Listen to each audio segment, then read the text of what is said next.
little brother. How are you? Hello, Jacob Yardley. How are you, brother? Oh my goodness. Doing well. We're back. Going yard. We're back for another week. We are at it again. A lot of fun stuff. We end the NFL season. That was fun. I've got you and I were off. It's a new year. It's a new us. It's a year of the horse, right? No, fire horse, Jake. It's a fire horse. Okay. That's what you said. What is that? The Chinese New Year thing? Chinese New Year. Jake, it's a year of abundance. It's a year of abundance for all of us. Let's try to, get through the resolve of what's happening in the world and have a year of abundance for you, the listener, and for you, Jake. And for me, love that. Alex. I love that. Yeah. We're moving forward. We're going. It's all forward direction. It's like a shark. They only go forward. Not really. They go back. They go back. They go side to side. But they go so gracefully forward, and that's what the year is about. So we'll get into a little bit of a look forward. I think we've got. I did before we jump too deep, Alex. Did want to give a little shout out on the socials. Blast from the past, you'll remember, dear friend, old friend, Joey Coates was reaching out and said he's been listening. Yeah, he's been on the Going Yard train. I got the old football helmet right here. If he's a watcher too, I got the old football helmet. We were football. He was a captain. He was a great. I'd say you'd put him in the Hall of Fame, the Council Rock Hall of Fame. I think the Woot section. But this is for him because he wore that same football helmet for the listener. Pop that on? Is that still fit, Alex? Does that still fit if you pop that on? Is that gonna? We can give it a little. This is yours. I couldn't jump. Let me. No? That was yours. I could never put yours on. That would be. That would be bad. Too small. Whoa! I look like Aaron Rodgers. Remember Aaron Rodgers when he got hit? And the chin straps up by the nose there? Brother, it is so tight. Oh my God. Okay, I gotta take this off. Well, don't you worry. We just got the thumbnail. That's incredible. Jake, please, can you run the thumbnail by me before we put it on social media, please? Well, I didn't know you were going to pull it out. I didn't know you had quick access, but this is it's behind me, and now I'm regretting. It looks great. It looks great. Did you shout out Joey? See you, buddy. Have you? I haven't seen him in years. I'm so happy to see him on socials from time to time. I keep up there, but haven't seen him in person. Haven't gotten a bear hug in a while. Joe would love a bear hug. Joe, because you've listened to so many of our episodes, any suggestion you have, we will implement on this show. We will implement your suggestion on the show within reason. Within reason. Don't go crazy. Don't make us look silly and make us put a football helmet on our heads, okay? Yeah, we do that as much as we do already. We don't need any more. But yeah, we're off to a good start to the year. Alex, how have you been liking the fantasy walk, dude? I'll explain it first, but I have some news for this is Lisa's lovely idea. Shout out to my lovely wife, my weekly recognition of my lovely wife. She came up with a walking app tracker for 2026 so we can track our mileage, how much we're moving and grooving throughout the year. Connect with family and friends and everything. Yeah. Mm-hmm. Yep. And that's right.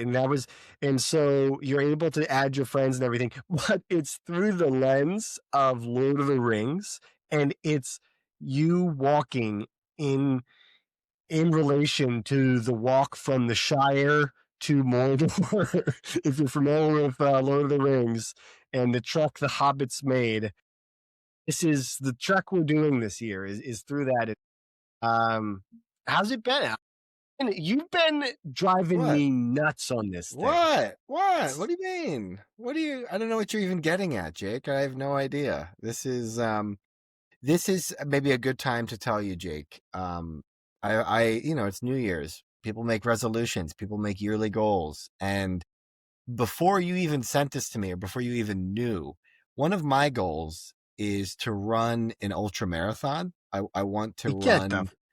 I want to run here, Alex. 50. I want to run a 50-mile race, and you threw gasoline on the fire, Jake. When I got, because I was already planning on like getting my weekly mileage and stuff. The fact that you gave me a Lord of the Rings themed tracker, you threw absolute gasoline on the fire. If I do not dominate everybody, it will be an absolute disappointment for me. It'll be an absolute disappointment.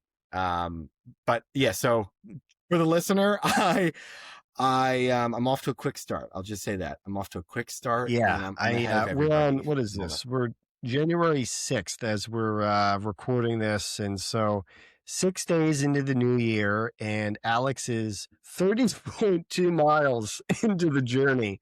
I have run a little bit, averaging 5 miles a day here. I've gone. I'm at 25. I still have on the West Coast. I got a couple hours here left of the day. I could really just grind out a 5 miler here instead of dinner.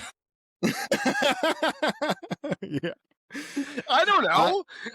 That's what you're putting me to, Alex. I don't know. I love. It is funny, Alex. You've got your nickname. You've got Allie the cat. Allie thy cat. Allie thy cat. Oh yes. Yeah, Allie thy cat. Yeah, but yeah, usually Allie cat. I've got Jake the protector of Pip for my lovely cat Pippin. And then we've got Lisa's got LJ the slayer of potatoes. She's doing well. She's doing really well. And she was very frustrated because some asterisks are already shooting up. Her phone wasn't tracking properly. And she was very upset. And she actually gained some ground now that I'm looking at this. I don't love that, but 18. Yeah. Oh, she knows we're doing the podcast. She knows it's a good time for her to catch up. Oh, I see. She's on her Nicely done. Nicely done, Lisa. It was very funny because as soon as Lisa sent this, I was immediately very skeptical because I was like, oh, I don't know. It was like $15 or something like that. I don't know. I do plenty of like workouts or whatever. But then I saw the app and I was like, oh, I'm in. This looks really fun. And then I sent it to those group chats. I sent them to a couple of the LA guys. I sent it to our fantasy football guys. And immediately Dave just goes, uh-oh, guys, Jake got scammed. He got hacked. Yeah. And it's like everyone in the group reacted. Like everyone laughed, and I was like, oh well, no one's gonna do this. Carlos he was pulling some. He didn't hear anything about it. He was like, I got kids. Yeah, nice try, buddy. Yeah. It's so funny, the juxtaposition between the multiple group chats, like where the other group chat was like everybody loved it and everybody was like, very fun idea, great cool stuff, very cool. And then I see you in the other group chat and Jake, I get blown up because I'm in all these group chats with you. I see it like 3 or 4 times. No, it's okay. But I don't react to them because you already texted me individually too. So I already downloaded it and was on board. But then I just watched you flounder in that one group. I didn't support. I just watch you fall under the sword, I guess. Lord of the Ring imagery. Yeah, I thought it was perfect for the LA guys because the fantasy group chat is Fellowship of the Fantasy Ring. And so it seemed like a perfect off-season thing, you know? And so we'll see. I don't know. I haven't seen. At least someone's told me they downloaded it, which is totally fine. But man, I just got lit up pretty good. It is fun. It is fun to have Mom and Spice on. Me. That's right, Lisa. So it'll be fun. I'm happy you brought that up. Mom and Spice on it. So Spice is Phil K, the Fluffy. Love that. And Yardbridge the Explorer is another great Lord of the Rings. They got some miles. Spice finally caught up here. It looks like he was hanging back there to start, but he might have had a similar tracking type of thing. Now it is tough. Em is coming off of a foot injury. She had foot surgery not too long ago, and so she couldn't run like she wants to, but she does do a spin class. But I have to imagine it's tough to track properly for a spin class. So shout out, Mom. I know you're putting in the effort there, but maybe not getting the right tracking data there or data. Yeah. Pretty fun app though. But anything else? What happened this weekend? Anything crazy, wacky, wild, besides the running and get into it? Yeah, a lot of running back at the gym. It's funny. Just, it's New Year's, right? So you see new people at the gym now. People are back at the gym. Haven't seen them in a while. And it's just funny because me and some of the regulars were saying, hi, how are you? And then you just see all the new folks coming in because it's January 1, they're ready to. Brand new Under Armour shirt. That's right. Yeah. Yep, got the compression shorts on, brand new, little tag on it by accident. Yeah, still little on. towel, water. They just bought all this new shit. No, you know what else happened this week other than the gym is it was Dad's birthday. It was Dad's birthday. Yeah, it was. So his birthday. And so him and his buddies got together and some of our family members. It was locally. So after work, I dropped by and got to hang out. And they get after it. They're a good group. They get after it. They drink more than you, and you know it. Like Globo Gym. Yeah. They were going after it, and I'm done my year. Jake, I'm done my year. Last year. That's right. I wanted to, we didn't talk about this on the last pod, but how did it go now that, how was it? Do you feel different? Are you binge drinking now? Are you just like a daily drinker now? So this year, I'm not going to have like a cap or anything like that. So I'll casually drink every once in a while. But what I liked doing was just tracking it, like my drinks and stuff. And so maybe I'll keep doing that, but with no real in mind, nothing. We can go over, if you want to look at last year, but last year was great, man. This reminds me of when I was a kid. I gave up soda for a year. And I didn't have a drop of soda. And I thought I would go crazy the following New Year's. I thought I would go nuts on root beer and go nuts. And the taste of it, it didn't taste the same. And then after that, I just didn't drink soda that much. I would have it every once in a while, but just for a year of not drinking soda.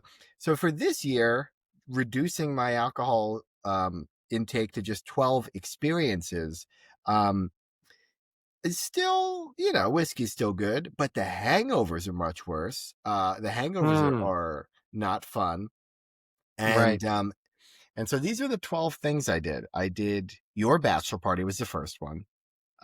Nice. So you waited a little bit. You had a pretty long sobriety to start the year there, because that wasn't until May or so. 4 months. Yeah. So April, and then May was your bachelor party. So I went into your bachelor party. Your bachelor party was the first time I had drank in like 4 months or so. And it showed. No, it showed. And then after that, in quick succession, I went Father's Day. It was not too long after that. We had a drink. This is the worst one. Third one was bad date. I had a bad date, and I was like, you know what? I'll get a beer. I was like on the date, like. What was the second one you said with Dad? You just had Father's Day. It was Father's Day. Oh, Father's Day. Okay. And it's funny because then the following one was whiskey and cigar with Pop. And that was just, so was it a bad date that you had the drink at the bad date and you were like, I got to get through this? Jake, when she started, when she starts bringing up that, she's really a witch and that she, has, potions and spells and stuff, I kind of checked out mentally, and I had no judgment to anybody else. But for me, I felt like, I don't know how far we're going to go after this. And it was getting pretty in depth. And I think that's when I got myself a potion and was like, I need to get through this myself. And I got a beer or something because I was like, this is going to be a long night. We're jumping off, and already I think this might not work out, but let's have a fun night together. Let's have a fun. And so, nice. So that was that bad date. Then 4th of July, went to visit Jared and the boys at Garage. That's right. So that was quite the night out. That was a blast. Totally worth it on that one. Then the rest is basically the kind of stuff, Max's bachelor party golf outing. Wild, very fun. I burned a candle both ends that weekend. And then Max's wedding after that.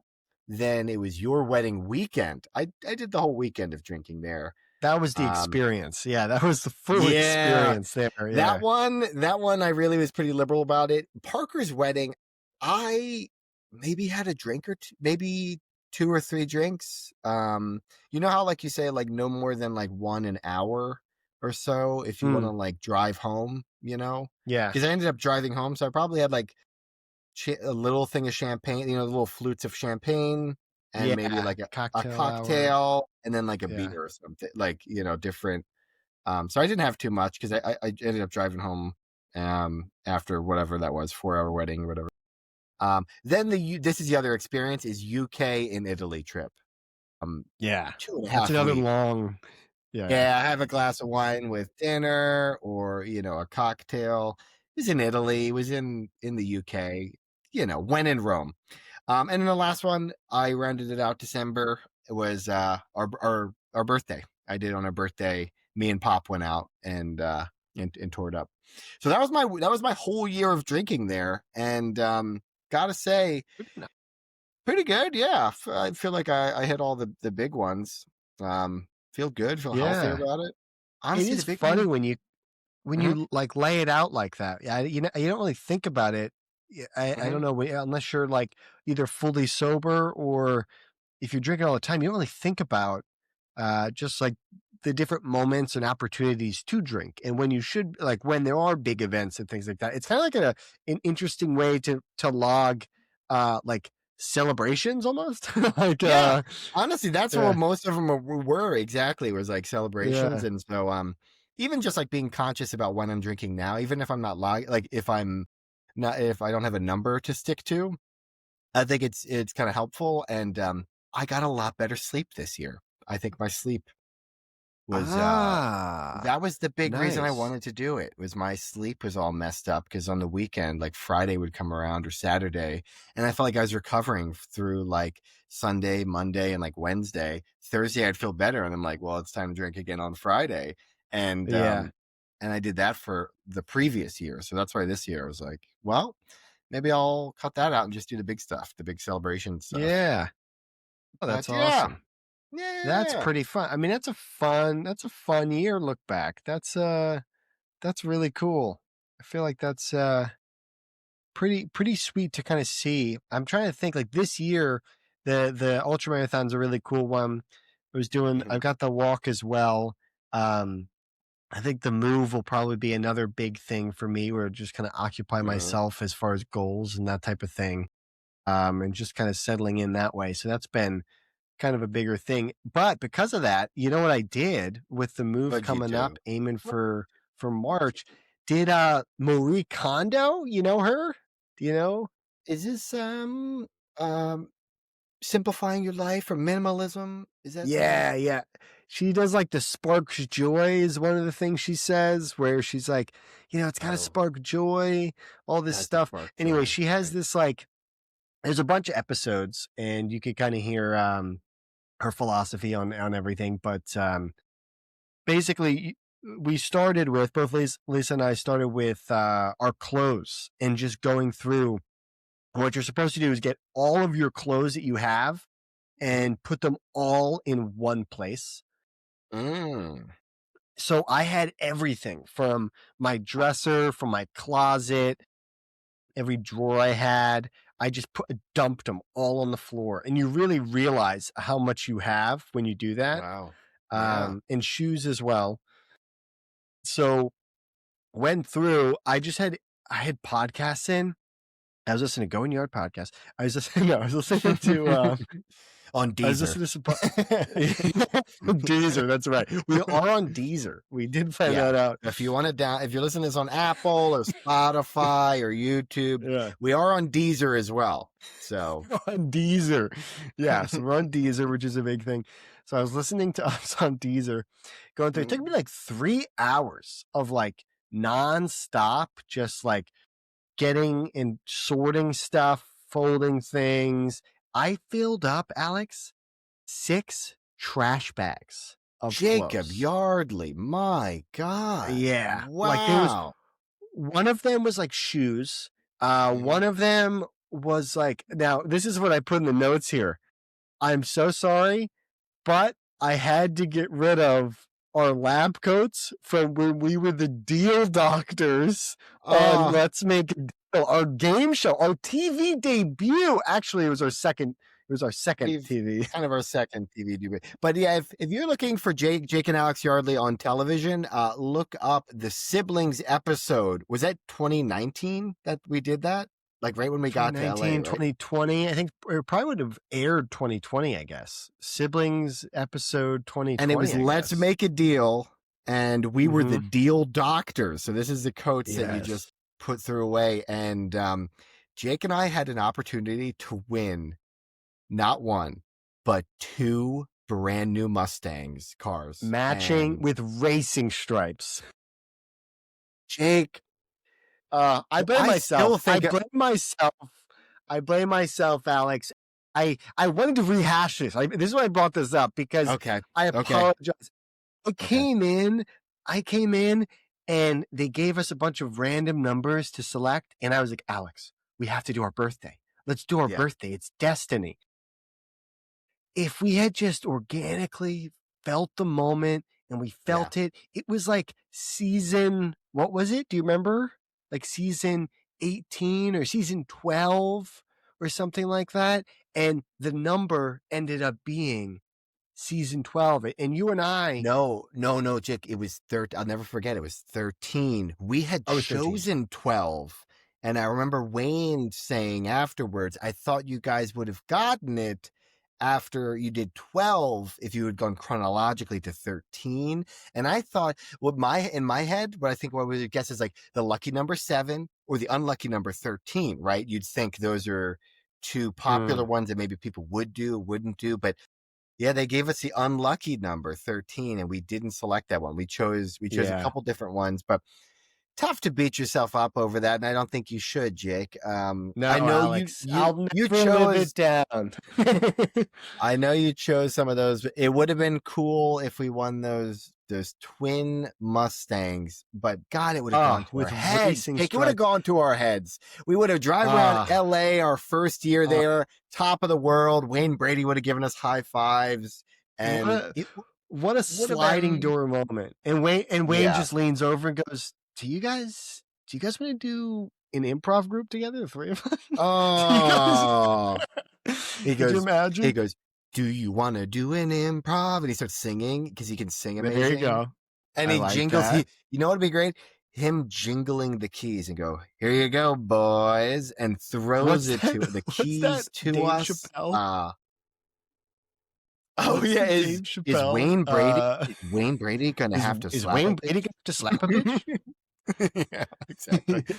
Yeah, that could have been us. We could have been driving him around like it was Training Day. They kind of did a spoof on Training Day. And man.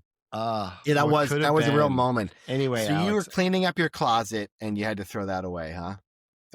Our deal doctor. So I had the lab coats that we dressed up in for that episode because we were the deal doctors. Everyone had to have their own. It was COVID times. Now that I think about it, remember it was 2020?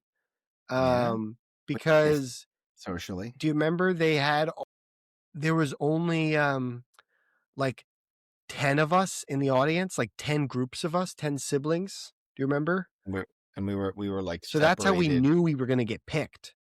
Yeah. Yeah. Oh man, what a day. Because usually it's like Price is Right. There's a big sea of people. Did you ever see it? I never saw the episode. I never saw us. Did you ever watch the episode? Or did you ever get it? Or see it? I think I saw a clip. I think I might have seen a clip, but I don't remember seeing the full video, to be honest. Do you remember when the door came back? Didn't we choose the door, and we chose because you know how you choose the prize? Didn't we choose the door, and it opened, and it was fucking twin Mustangs, and we were like, what? And like we acted like we won them there, but we still had to play the game. I know. And I really do think, in retrospect, I think the producers wanted us, like, we were the only identical twins on the sibling episode. I think they wanted us to win and have this big reaction and like make good TV that way. But I'm also remembering him asking us questions. I blacked out. I have no idea what I said. I think I might have just said just gibberish. If it made sense, I'd be thoroughly surprised. But do you remember something about the shoes? Didn't you have like nice dress shoes on and you had to run in them? And so didn't he say something about your shoes? I remember. And you said, yes, he did. He said church shoes. You brought your church shoes or something like that. Oh, what a black reference that he used there. He used such a black reference for two very white kids. Yeah. Yeah. He the nice shoes that he brought. Yeah, something along those lines. We have to look it up now. We gotta look it up. We'll find it. 2020. Let's make a deal. Anyway, so I did the Marie Kondo thing. 6 trash bags. I thought that was crazy. And Lisa had like a bunch as well. We had like 10, 12 bags between the two of us. Yeah. Well, that's great. Sounds like you got to clear out a lot of stuff. Did you donate those to one of the Salvation Army? I've got them in my car. It's been raining. Yeah, it's been raining, so it's been a little bit tricky to kind of get it to move it. I didn't want to kind of just be moving these bags in the rain or whatever, but yeah, so they're in the car at the moment, and then we're going to donate them, which will be great. But then now, after we finish the clothes portion, we go to the rest of Marie Kondo. Like, we got to go through the rest of the house and like the rest of our belongings, and that way we thin it out before we make the move, and that way we're not traveling with a bunch of stuff we don't need or want. That's great. Smart to do it that way and do it this far ahead. That's a good plan. Yeah. And so that was a big thing. What else? Shout out to Jared and Brady, who I brought up on this pod. I recorded an episode in their apartment as I was dog sitting. If some of the loyal listeners remember, CC. They asked me to officiate their wedding. So, whoa, yeah. That'll be your second one without me. Are you going to miss me at all, or is it? I will, Alex. Is it I will. I'm a little bit nervous. And I also realized I was 5 for you. Is that right? Total? We did 3 together, right? I mean, didn't we do 3 together? We might have done even more. The crazy thing 4? I was thinking about, I can't remember the exact year, but I believe it was either 16 or 17 for Mitch and Rachel. That was one. Yeah. And so it's almost been a decade. It's almost been 10 years of officiating weddings. Which, yeah. I thought we officiated, is it 4 weddings we did together? Or I thought it was 3. Because Tyler I can count them. And then Tanner and Aubrey. Was 2. Tanner and Aubrey. That's 3. And then, I guess I did. You did Nick and Zane. And I feel horrible if I'm forgetting. So that's 3 there. Yeah, I feel like all of them happily together. We're batting 1,000, Alex. We're gonna get to the pickums, but and our percentage of how much we do correct, but that's 100 wedding that we've officiated, 100%. That's right, 100%. So that's pretty fun. We're not just deal doctors, Jake. We're love doctors. We're love doctors on top of being deal doctors.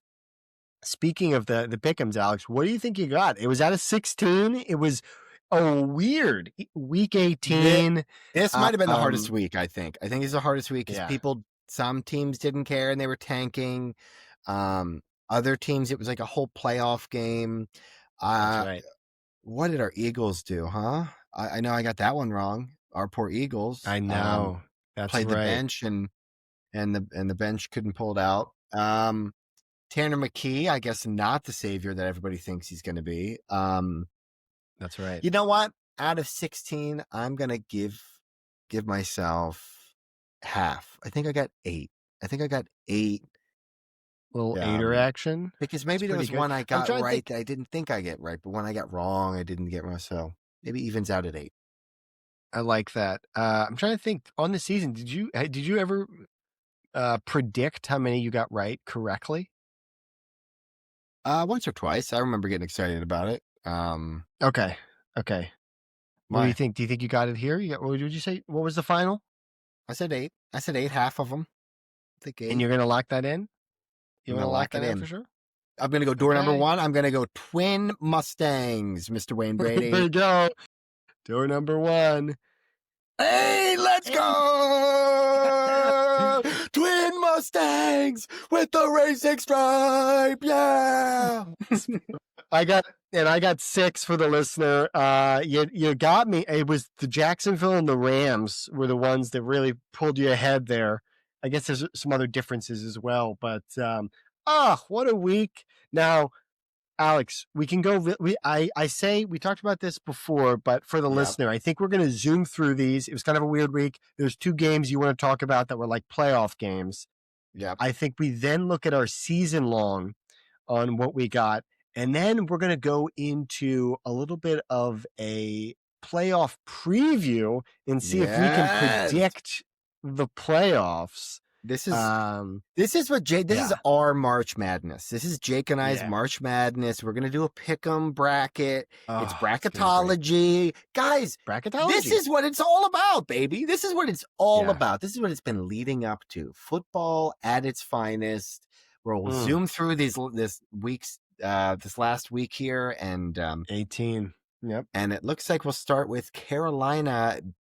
Tampa Bay. Now, Alex, you did want to chat about this. We both were on Carolina. We love Carolina, but you had some notes about this, didn't you? I sure did. I watched this one. This was a real cheeky game. I mean, 14-16. It was in the rain. So that's what made this one a real weird one. Big moment. I don't know if you caught this game. Rico Dowdle, just one of the ugliest attempts at a flea flicker I have ever seen. He bumps into his lineman. He turns around. He just throws it recklessly like a peewee football player at his 5'9" quarterback Bryce Young, and they fumble it. It was ugly, and I was just worried about our train. I was worried about our Panthers. I was worried about our guys, and it looked ugly. It looked bad. And then out of nowhere, Bryce Young kind of gets a comeback going. Now Tetaroa, your boy, he was like silent in the first half, and he had a massive catch. Jake, I put it in caps on the doc here. Tet. We gotta get him in fantasy next year. Dude. Jake, next year's the breakout year. You were a year early, I think. Well, you were always am. We both are. Alex, do you remember my team name? Was it 2 years ago? Was Jackson Smith and Gibbs, bruh? That team. Your year ahead of time. I think it might have even been 2 years, 1 or 2. I don't know, but either way, Tet, another one, really fun. He had a great catch, and then the Coker touchdown. So that was what like really like came back, and I was just like, Panthers, this is great. They had cool uniforms on in this game as well. But then Baker came back. The Buccaneers come rumbling back, and this whole game, I guess we kind of went over the weird circumstance of the NFC South because of how everything worked out. While I was watching the game, my experience was this was a playoff game. Whoever won got in, but it wasn't that simple. But Baker, they were running the ball. They got Bucky, they got Rashad White, and they're running the ball. And he pulls off, Baker does, at the end of the game in the rain. It is obvious they're going to run it on like 3rd and short, and the Panthers using up their timeouts, and Baker pulls off. Honestly, Jake, it looked like Brett Favre in Backyard Football, the prettiest PA boot I have ever seen. It was a beautiful PA boot. Baker gets the first down. They ice the game. They win the game. I thought, wow, I can't believe that's how our Panthers are going to get kicked out of the playoffs. I thought, wow, Baker, after the rough end of the year, right? Came back.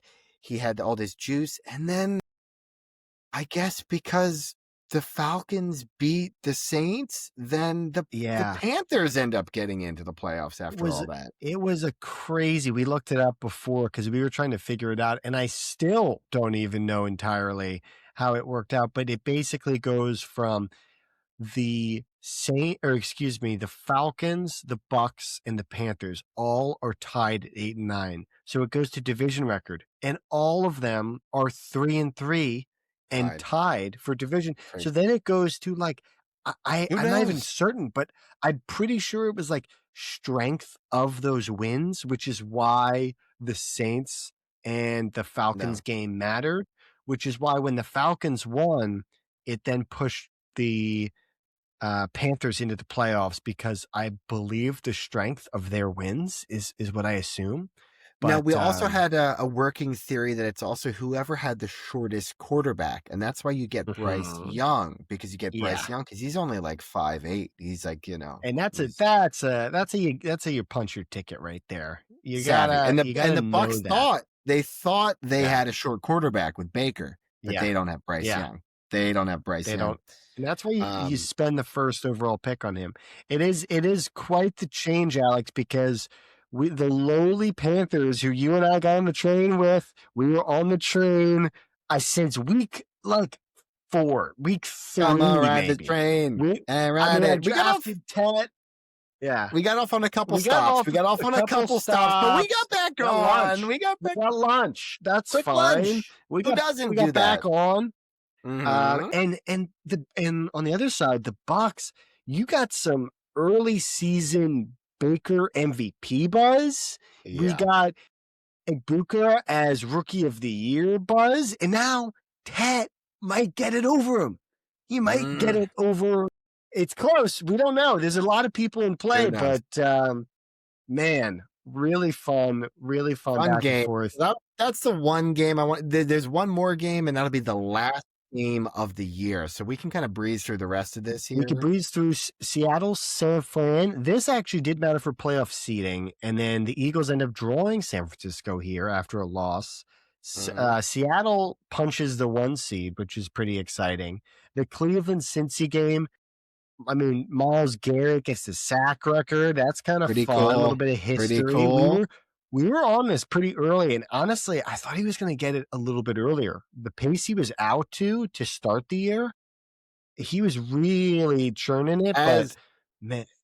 As Joe Coates knows, we called it on the last podcast. We said Burrow's going to give it to him in this next game. We said there's no way Burrow doesn't give it up. He gets sacked, he'll go down, and he did, and they got the record, and it was later in the game too.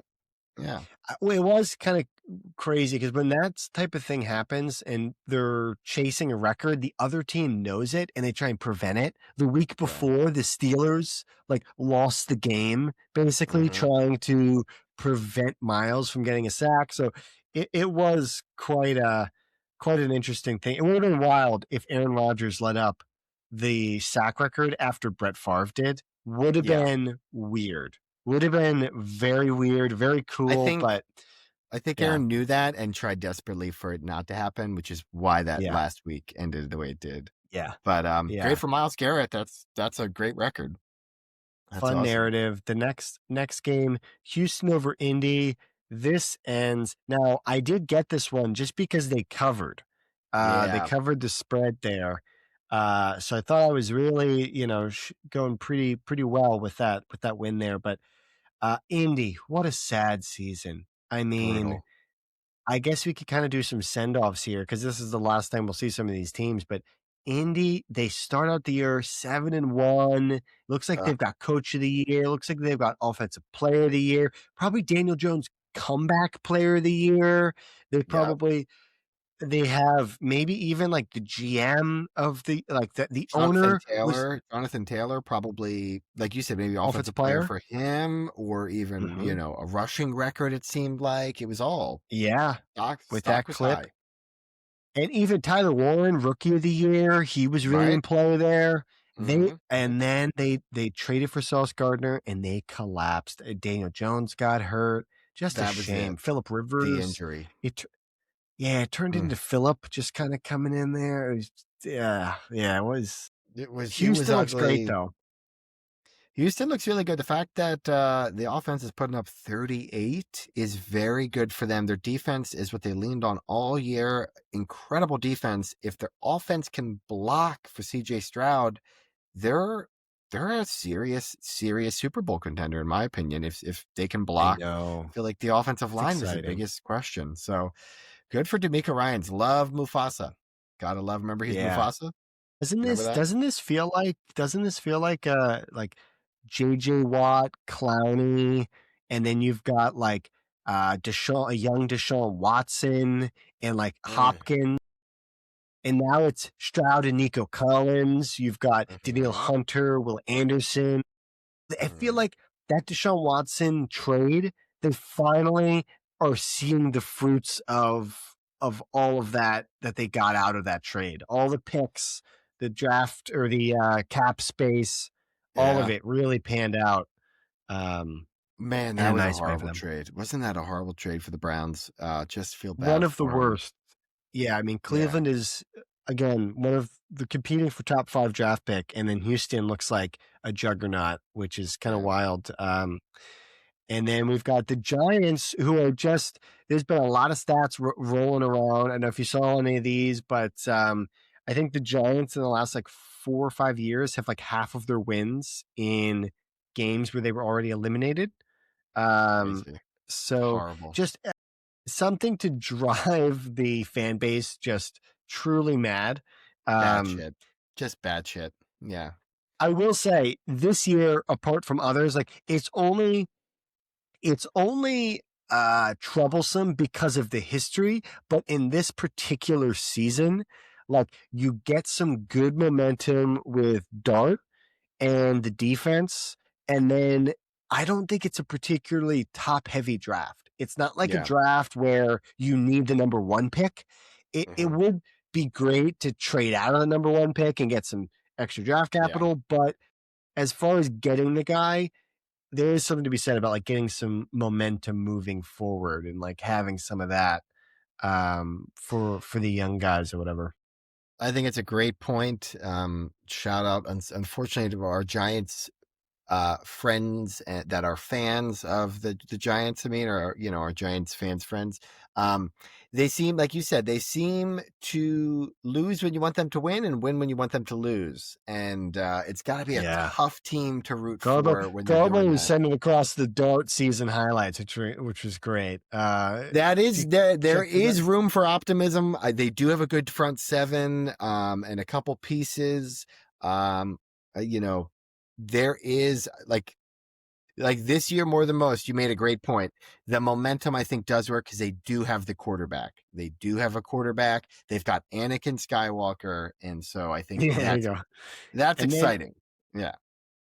On the other side, Dallas, what a weird year. They have the whole saga with Micah Parsons and then the whole negotiation, and then they eventually trade him.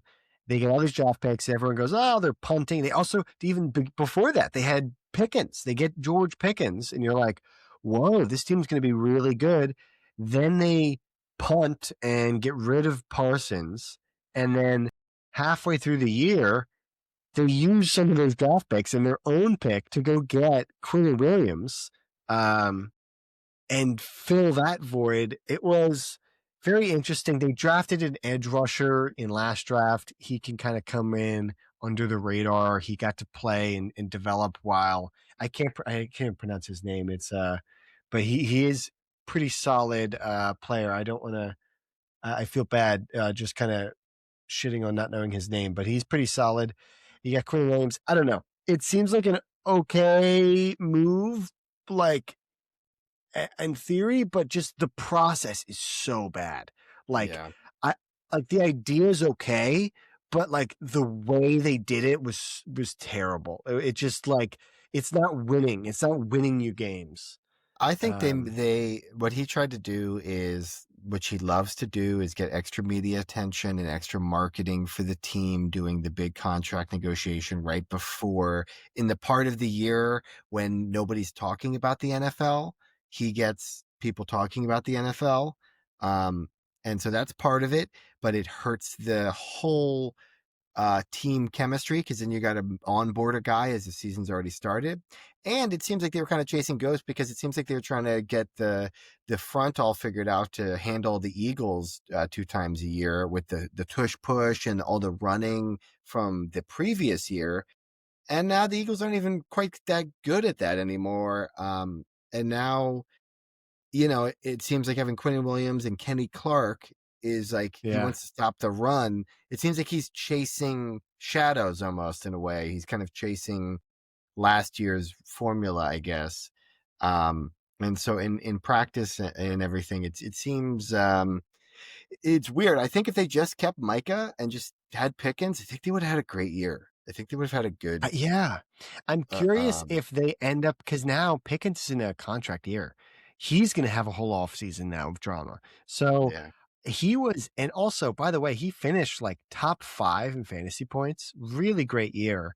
I'd be curious, like, is it the same amount? If you could have Pickens and Quentin Williams and it's the same price as Miles, or not Miles Garrett, Micah Parsons, I could see that being like, oh, that's pretty, like, I get that. But I don't know if it is. I think it's going to be more expensive because Pickens just played himself into a really nice contract.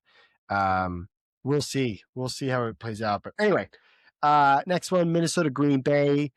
You had Minnesota on this. Good for you. Green Bay, what's going on there? They lost 4 in a row going to the playoffs? This is nuts. Dude, Love's hurt. Micah Parsons hurt. Dude, what is going on with them? They only scored 3 points. I don't even know if Love played in this one or if he'll play in they're going to play the Bears. And I talked to my boss.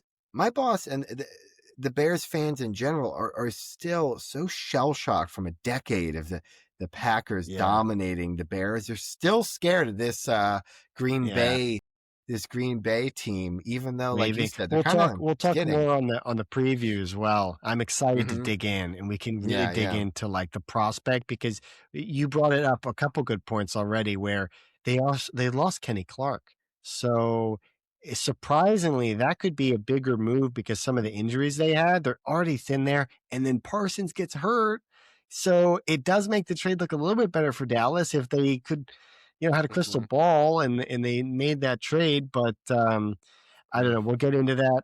New Orleans, Atlanta. This was the crazy, weird game that apparently decided the Panthers getting into the playoffs.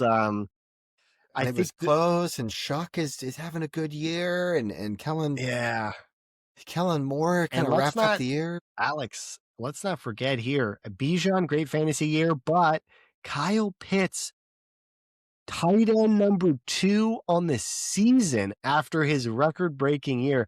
That's pretty nuts, and he's going to be a weird one to draft next year. It's going to be. Also, it is wild. My man knows when a contract year is coming, because right before the draft, he had an amazing year and gets a high draft pick. It's a huge contract. Just completely underperforms in the whole beginning of the contract. Contract year comes, and he has the best year of his NFL career now. So give that man a franchise tag, and he'll be good forever. 1 year. Kirk Cousins him. Yeah.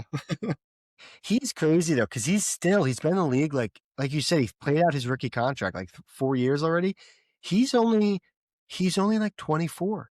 He came in at like 20. He's gonna be amazing. He's gonna be amazing. It's just the hype was so good, like so high, so early. People got so burnt out on him. But dude, he's like you said, he's 24. He's like 2 years younger than Shuck. The rookie QB for the Saints on the other side. Anyway, really fun. Jacksonville, Tennessee. I don't know what the heck I was thinking here. I picked Tennessee to cover because it was 12 and a half. God bless Casey. And I thought for sure Jacksonville would kind of rest some guys, but man, they're looking really strong going into the playoffs. And Tennessee is riding to a top 5 pick again. Sorry about this. I want to loop back because I had just looked it up. If you franchise tagged Kyle Pitts, it would only be $13 million. $13 million for 1 year. Is that crazy for the tight end position? That's the average. That would be a low cap hit. Anyway, I looked it up. I thought tight end. How old is Kyle? How old is Kyle? Is he 24? Is that? He said 24. Yeah, you said 24, right? We'll look it up here. But gotta be close to that. But yeah, I mean, we know he works well with incentives, so he that could be the move there. Give him the old franchise. Could be it. Jacksonville also, man, I don't know if you saw this or not, but they gave Trevor Lawrence honorary grills that he was able to wear. Did you see this? And so I did. She's wearing grills. Really fun. Man, I just wish so bad. I mean, Alex, we've been saying it all season. Any loyal listener knows, football is fun when Jacksonville is good. We said this. We know it. We know this. They I wish Travis Hunter was around for this run. It would have been so fun. Oh my God. Some gadget plays, a pick here and there. On both sides. Gadget plays on both sides. They're like, that's where they like a linebacker intercepts it and like pitches it back to him to return. Do you know what I mean? Like there's like those kinds of things happening. It's like football is fun when Jacksonville's good. They have cool uniforms. You can't tell me otherwise. I like the uniform. And Trevor Lawrence, if he's got grills in, dude, he could be, he already kind of looked like a guy in James Cameron's Avatar, the blue people that are pretty big and have long faces and long hair. Sure. When you put the grills in, Jake, he does look kind of, I don't know, extraterrestrial. I'll say that. And Avatar, I think out in theaters now. Sponsor the pod. Sponsor the pod. This brought to you by James Cameron. Avatar. AMC theaters.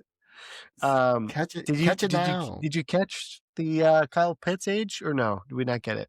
We didn't. Oh, sorry. We didn't find it. I was locked up. It looks like it'd be closer. No, I can get it in just a second here. It looks he is 25. So he's 25. Okay, so he just turned, but still younger than Shuck. I thought that's what you were. I saw you typing away. I thought that's what it was for. It looked like for 2026 it would be closer to 15 million, but that's what he would already be getting. But you just give him the incentive because clearly he plays amazing under an incentive like that. So anyway, right, that's right. Next one, Rams, Arizona. Arizona looked terrible this year. The Rams, I mean, Puka, amazing year. Stafford, potentially MVP. We talked about Stafford a lot. We love Stafford. They just need Devontae Adams back for the playoff run, I think. And who could have predicted that he would be injured? Who could have predicted that? Nobody could have predicted it. You said Jacobs. Nobody. No, you did not predict that one. You predicted the Jacobs, and I expect that. I said Devontae would. I said he would. I traded him away. I spit on his grave. His fantasy grave, not his actual grave. Revisionist history is what this is.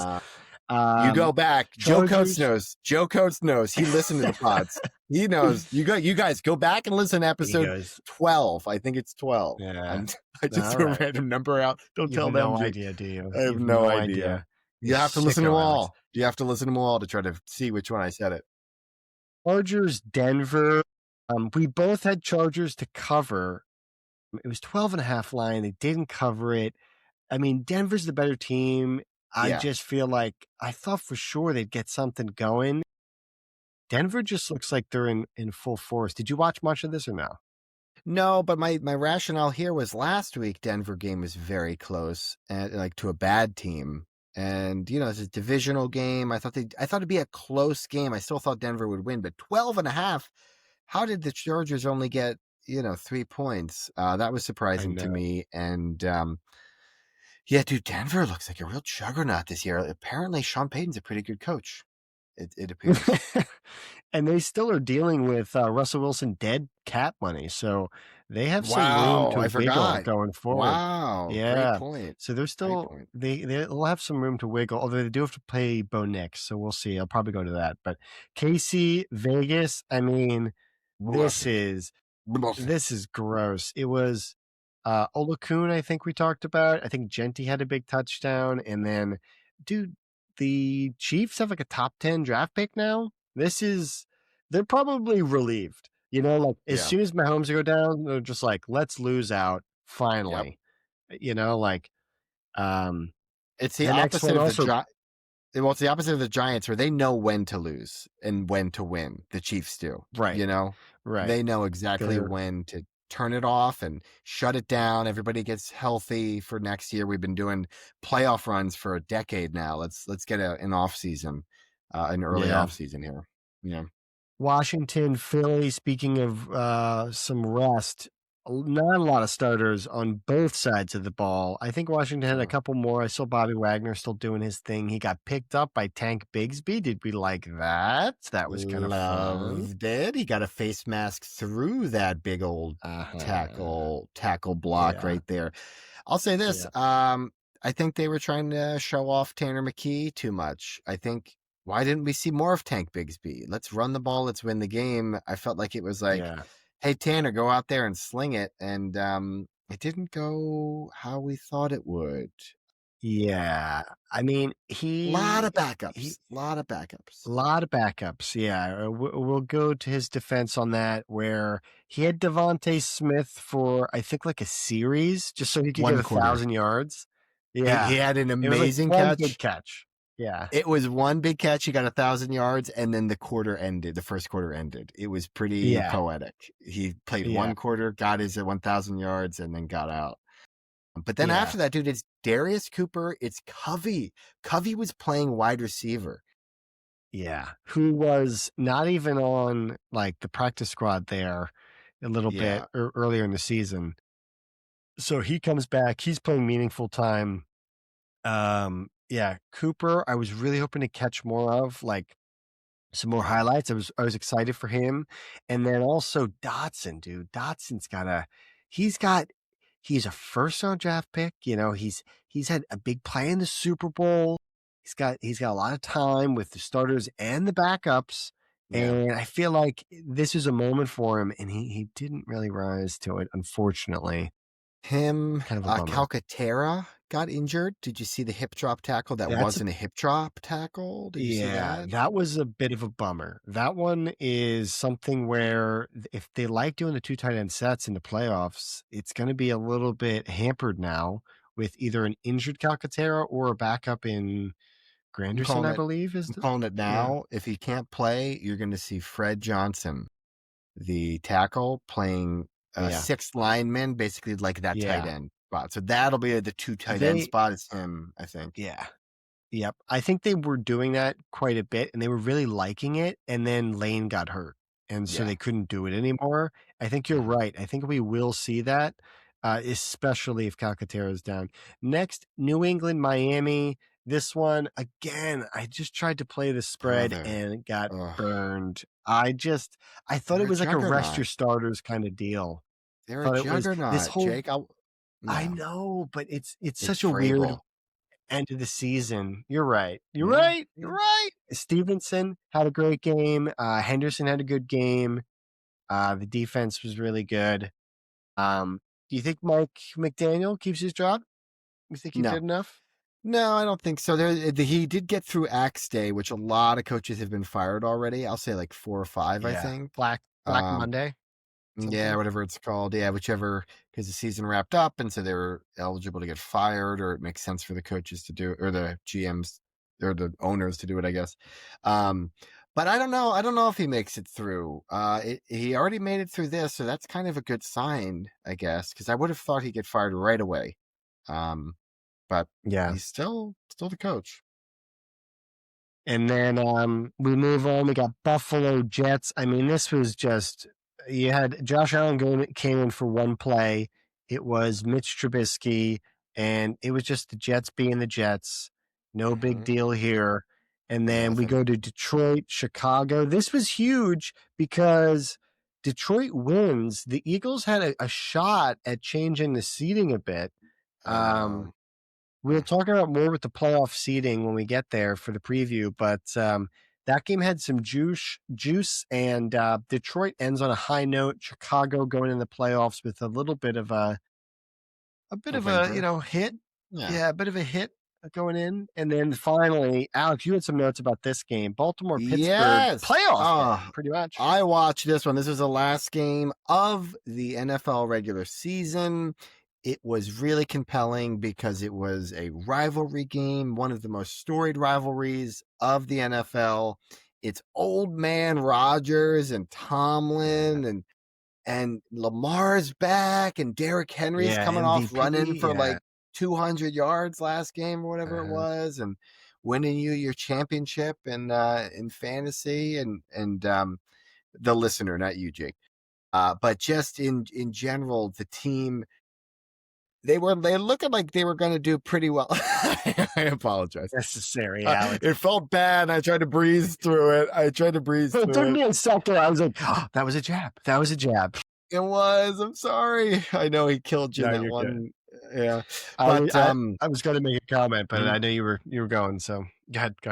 You can feel free to tear into my teams because I did not make it to a championship. So I was just going to say Lamar finally did the thing that I wanted, which was like he just turned into a rock star for a little bit, and it mattered least. But so what I realized with Lamar is like it's these crazy plays where he's dodging like Cameron Hayward and TJ Watt, like superstars, and then he bombs it to Zay Flowers, and it's like Lamar magic.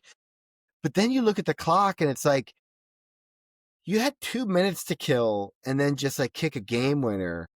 It was great, but you scored way too fast. You guys scored way too fast. There's no like knowledge of like, it's an amazing play, but there's no like controlling the clock. There's no like manipulating the game in that capacity. Yeah. And then it ends. I mean, they still should have won it. You're kind of hoping the defense after that, but then that missed kick. Oh, it's loose. Well, you got to mention Rodgers going down the field, and he's doing his best, and he gets him down there, and looks fired up. And then you go and Boswell, who's been lights out, probably the best player on the team for like a couple of years, with the amount of consistency he's had, and he misses an extra point for the Ravens to come back. Yeah. And then so they're down 2, and so it's just a game-winning kick, and Loop misses it right, just like Boswell missed it right. You got to wonder, do the kickers see the other kicker, and does it get in his head because he missed? What's going on with the wind? Like, what's happening? You don't know. And it leads to one of the best post-game close-up shots I've ever seen going into a commercial. Because, Jake, this is what I wanted to say here. Let me go. Give me some room to run around here a little bit. Tomlin, Alex. Mike Tomlin, okay, the year is turbulent. Every year is turbulent. And you see Mike Tomlin every year in the eye of the storm. There is chaos around him. He is the most tenured head coach now, I think, at this point in the NFL. Yeah. And every year he makes it to the playoffs. This looks like he's going to be kicked from the playoffs. Every game they show him, and he's Jake, he's got the cross necklace. I guess he's very religious. Yeah. He is so religious, and he is in the playoffs so much. It leads to this moment where the camera zooms in, Loop misses the kick, Tomlin makes it in the playoffs for his streak of like a decade of making the playoffs consistently. I think it's longer. I think it's longer. And they squeak in, and he is pounding his chest, and then he blows a kiss to the camera. And Jake, I bring up the cross because that moment made me believe in God the way that he believes in God. I now am, through proxy of Mike Tomlin, I think I believe in God now, because the way that this man makes it to the playoffs so consistently year after year, and it looks different every year, and it's not easy every year. It is through turmoil. It is through trials and tribulations every single year, and he just wears the cross. He bears the cross, and then by the end of the year, he is blowing kisses to the crowd that so badly wanted to put him on the cross and crucify him. There you go. Just Good beautiful. Just beautiful. And it's so funny. I had a very different experience. I watch it and I just go, "Oh, this ass." I just go, I believe in God now, and you go, "Oh, what an asshole." because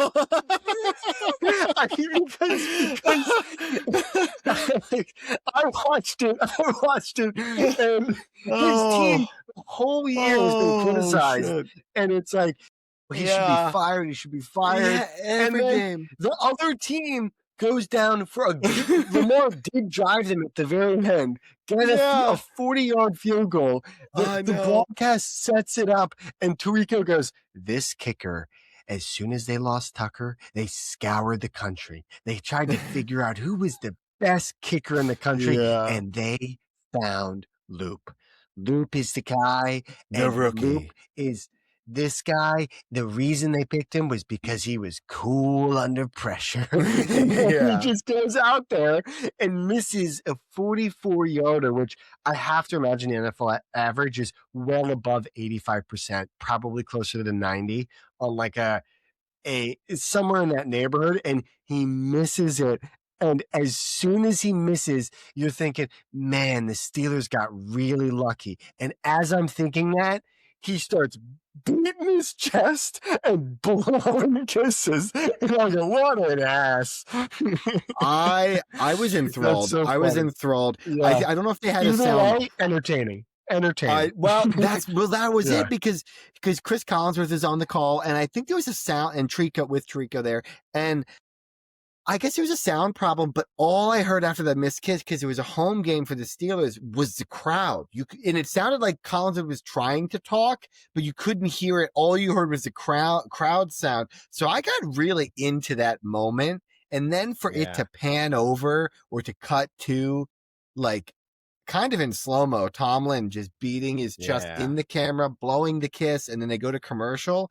I was just like, that guy, he can dodge bullets. He's Neo in the Matrix. He's the chosen one. That guy can take Aaron Rodgers to the playoffs. Like, that guy makes it there every single year. Don't get me wrong. I do think to keep the streak alive and to know that it's there and to be aware of it, and then to be like, and I can't imagine the amount of pressure and criticism you get. So I really feel like he's blowing a kiss to just the haters and criticism, which I do love. I do love that, but it was just funny in real time just watching as like someone that's not a huge, like I'm not in tune with the Steelers kind of comings and goings and criticism and that type of thing. So it was just a funny thing to kind of end the year. But great way to end the year. Yeah, great way to end the year. Speaking of end the year, Alex, how do you think you finished with the Pickums for the whole season? Now, I will preface, and we talked about this a bit, there are a couple of weeks omitted. We didn't get fired up for week 1. We didn't have that. Week 10, we were both, I believe, traveling, if memory serves. Right. I had a little honeymoon action, and you were in Italy. Yep. So we had a couple of that. So 2 weeks omitted. There was also a third week where I omitted week 17 because we both had the same picks, but I did not select them. So there are 7 picks that were made that did not reflect.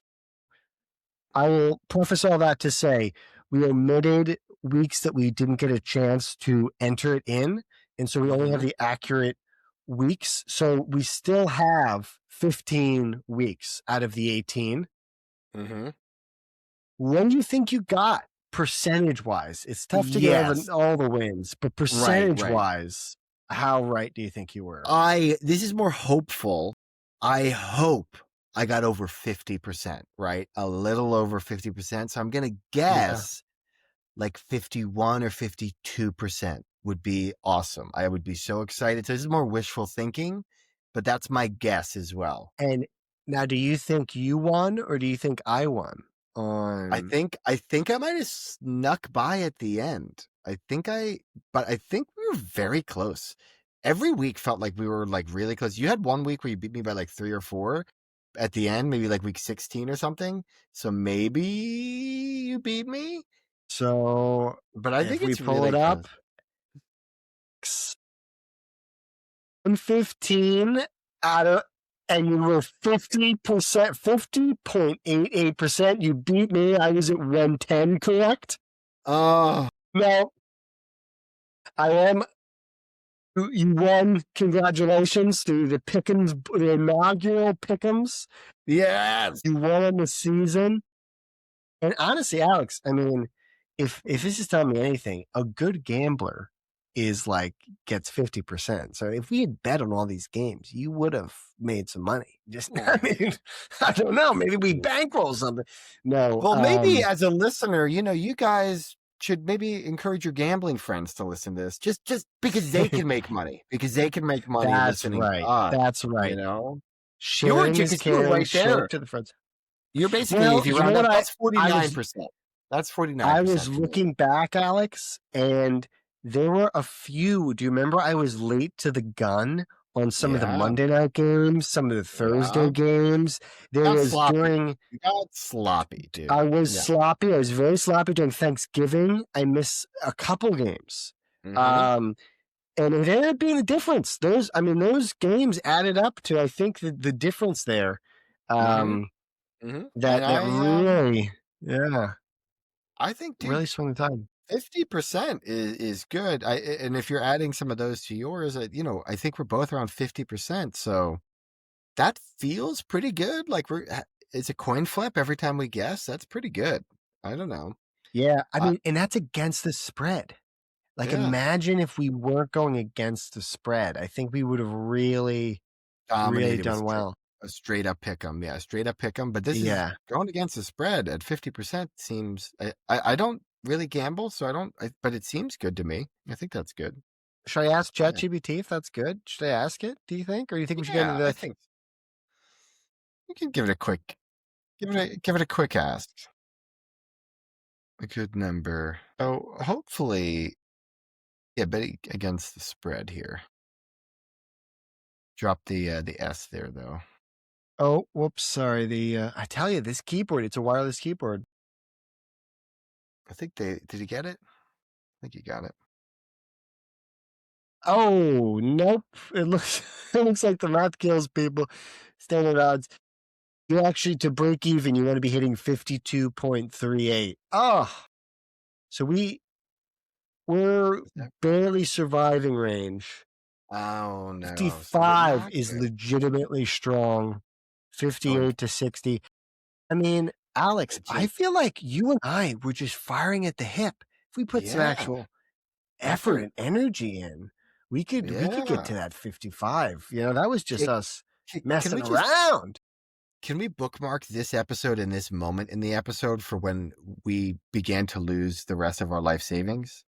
Just so we know when we fell off the cliff. Hey, we should really put some effort into this gambling thing. Sports gambling. I think this is it. Pro. Well, speaking of Pickums, I don't think we're going to be done here. I have now pulled up. Now this is an ESPN. Now, I'll share this. We'll do the bracket and just kind of chat through the playoffs here and do our picks for what we think the playoffs will play out. I think this is going to be a fun little thing. And I think we'll follow up maybe on this throughout the playoffs. And maybe we even do the next round. We do pick 'em, see how we do there. But fun thing to kind of continue. Yeah, and save the PDF of like if you want a screenshot at the end once we're done here, just so we have it to refer to if you can't kind of actually go through it. But yeah, start in the NFC here, and we can start at the bottom. Bears, Packers. You want to just kind of start there and just go up from there, maybe? Yeah.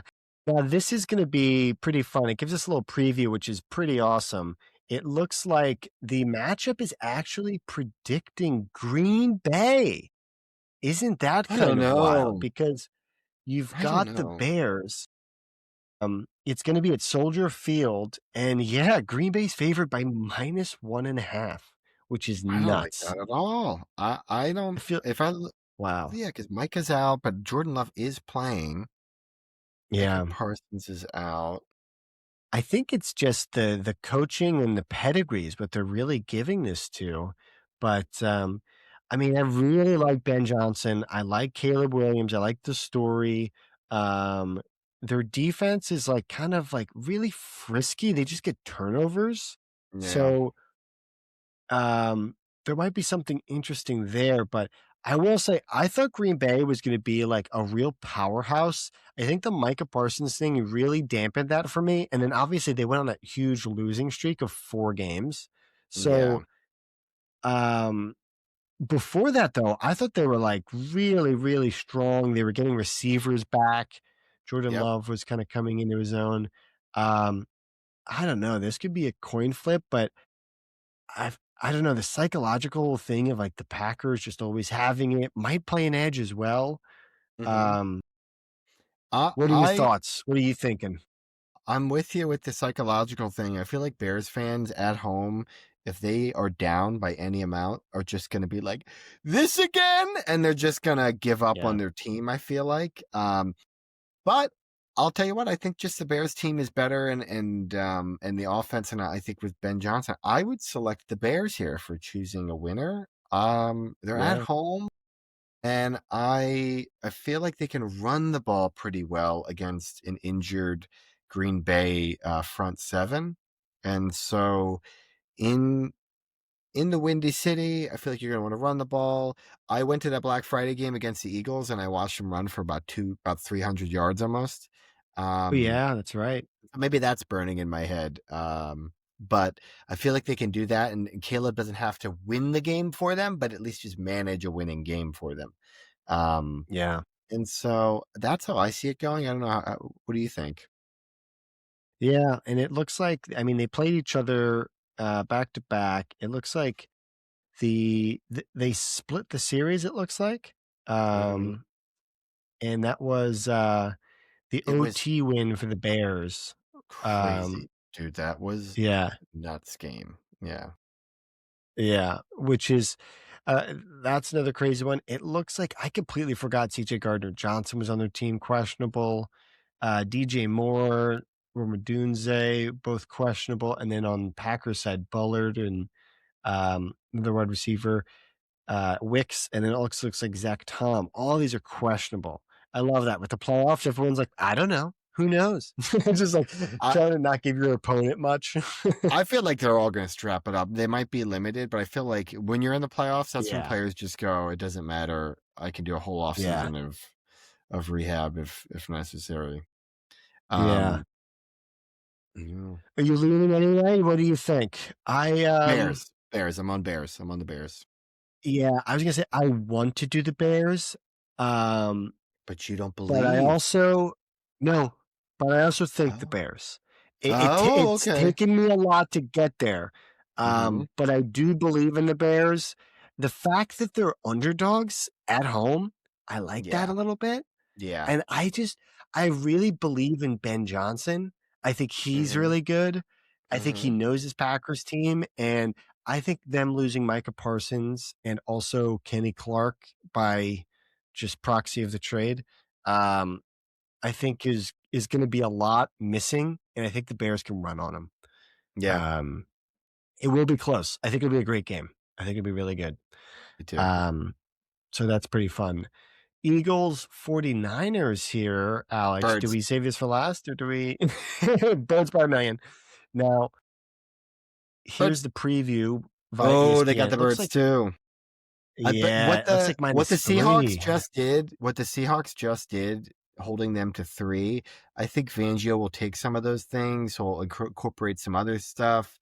I feel like the defense is going to really hold them back. And Jake, this is what we talked about all year.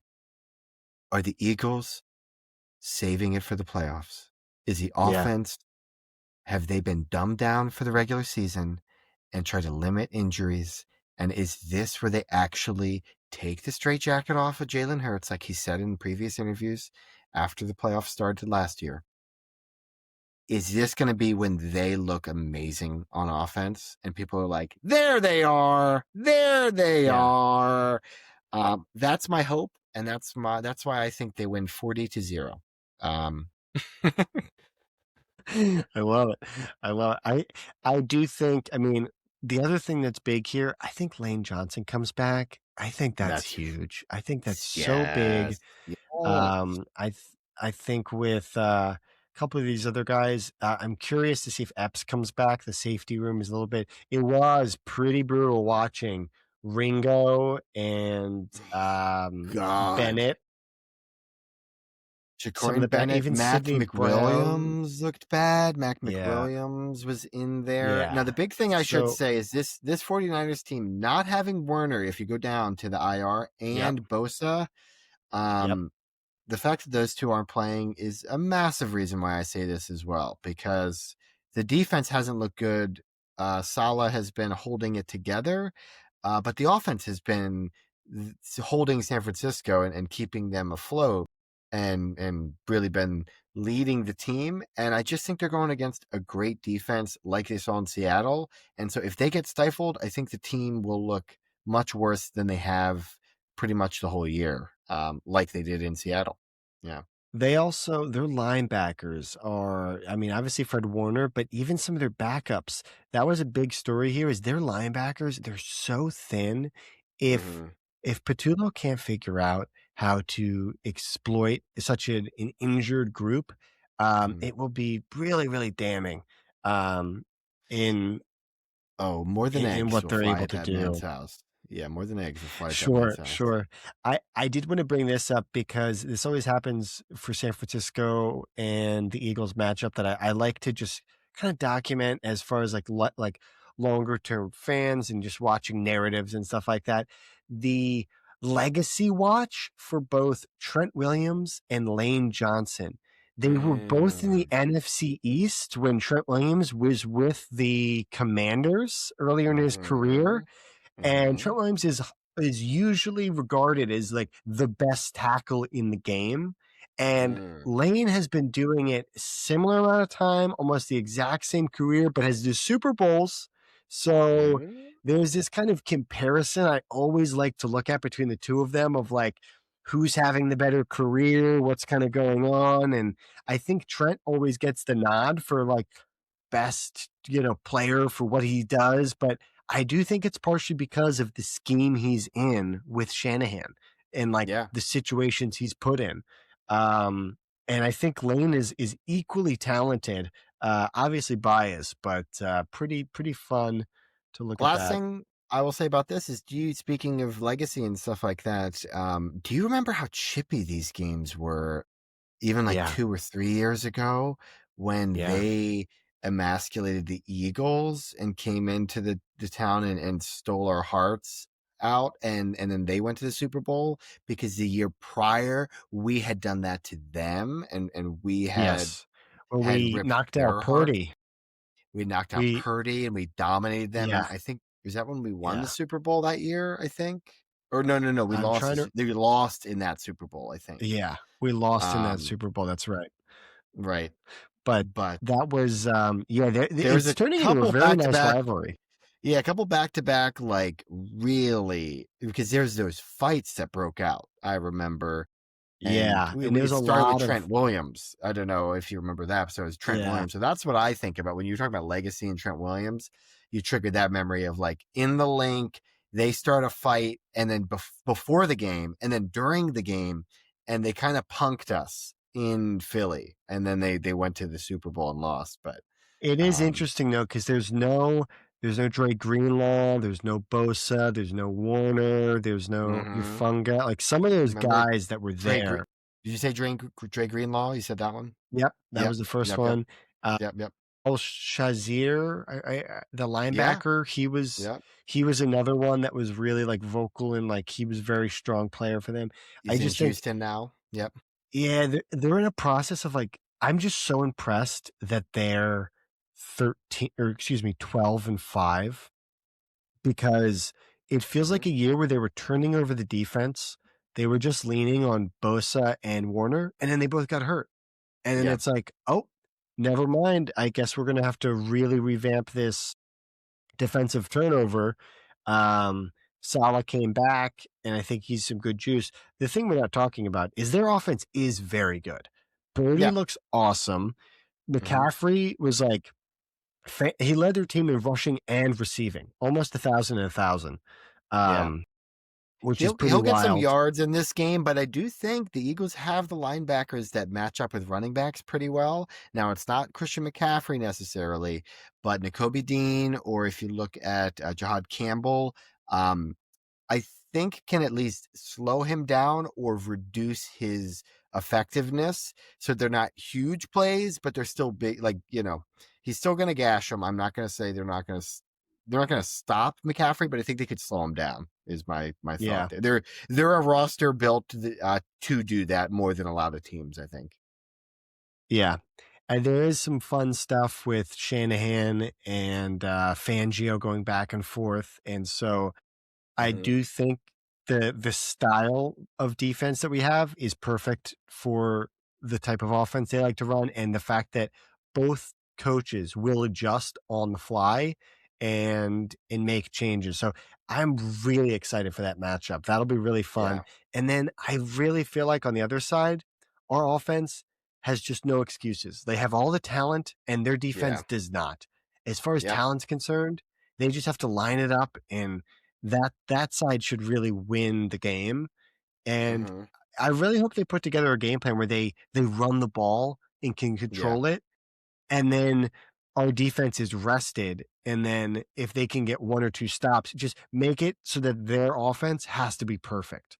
And that would be really difficult. I think the matchup is on the other side. So anyway, all that to say, I do think the Eagles just have the offense and defense. Last thing I'll say to go.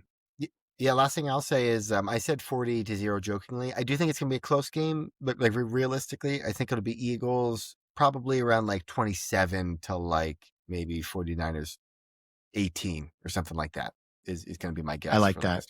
Yeah, I like that. Next we go, Alex, Panthers, Rams. The Panthers have beaten the Rams this season. Ride the train, baby. We're on the train. Come on, ride the train. And ride it. It's minus 10.5 is the line. Nobody has the Panthers winning. Now, the smart thing would be to say the Rams, they're clearly a better team, and they have experience and they have talent, but we love Carolina. We're on the train. We're not getting on the train. Jake, come on, how could we get off and ride it?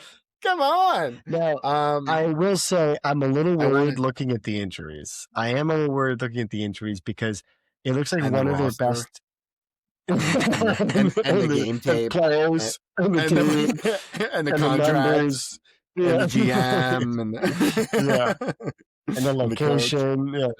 Actually, it is their home.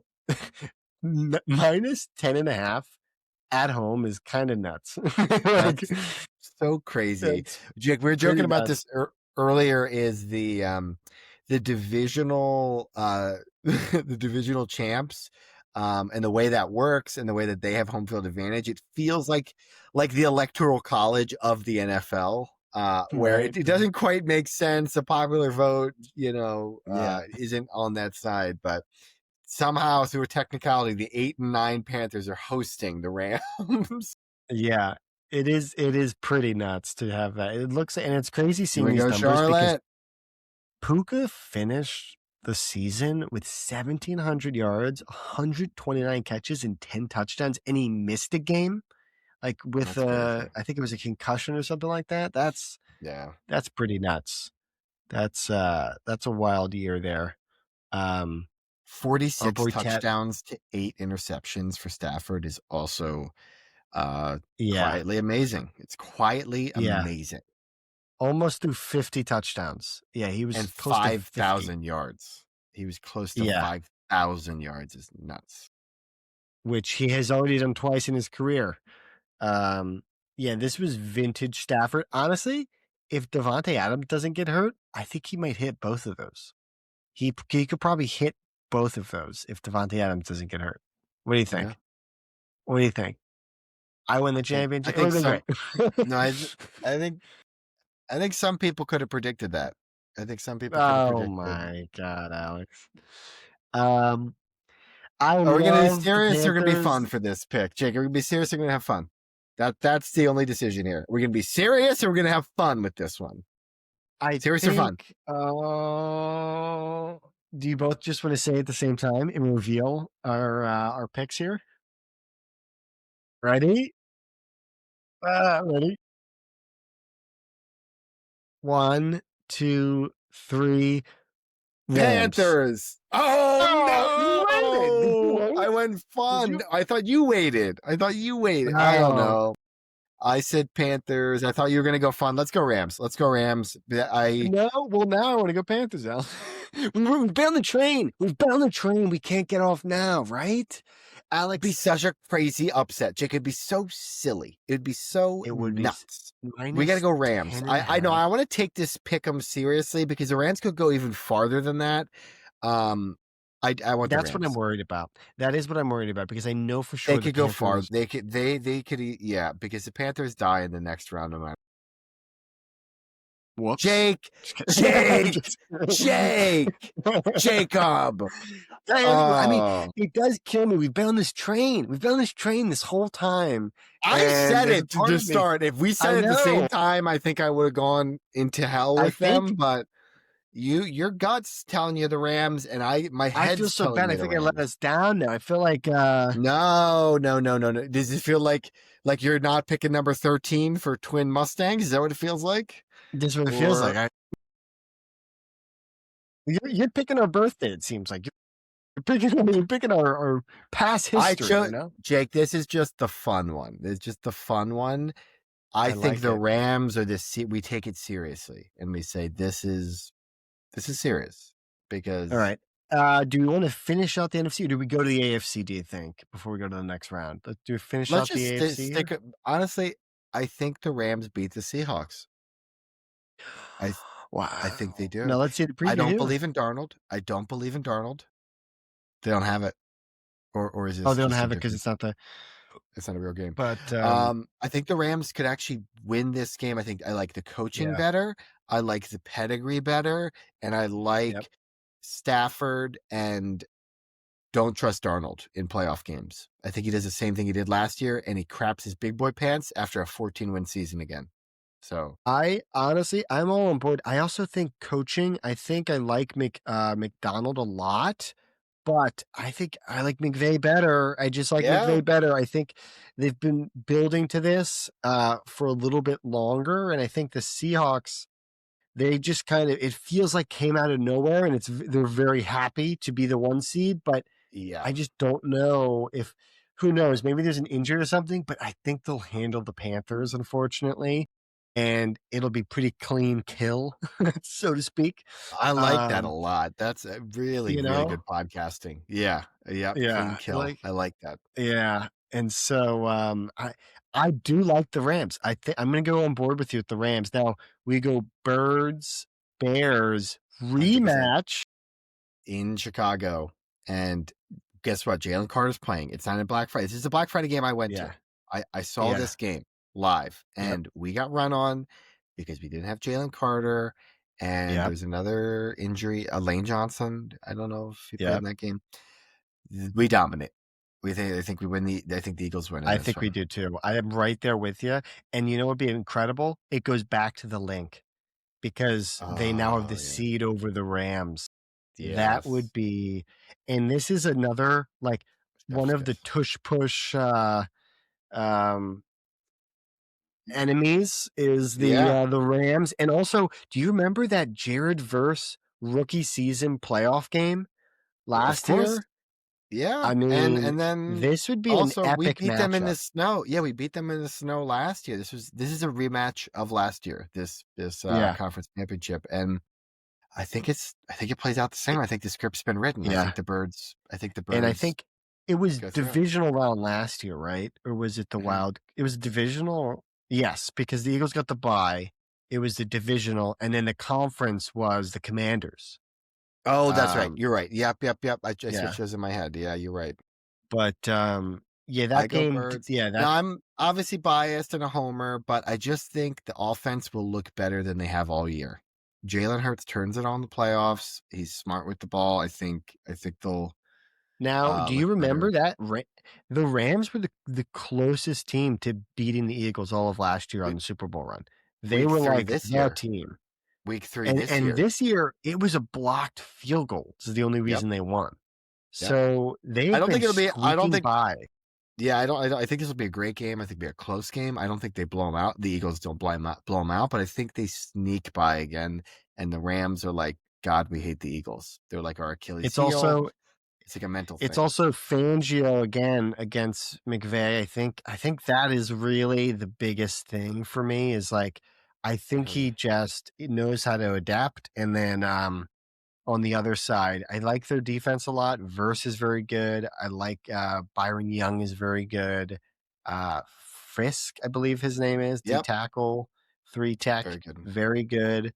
But I think the Eagles get it again. Do we go back? Are we going? I mean, this is Homer pick. Yeah. Come on. We gotta. Oh, gotta go AFC here. Steelers, Texans. This one, I don't know about you, but I don't need to look at this too much. I'm going Texans. I don't know how you feel. I'm going Texans with this one. Is that what you were thinking? Only -3. I'm surprised. -3.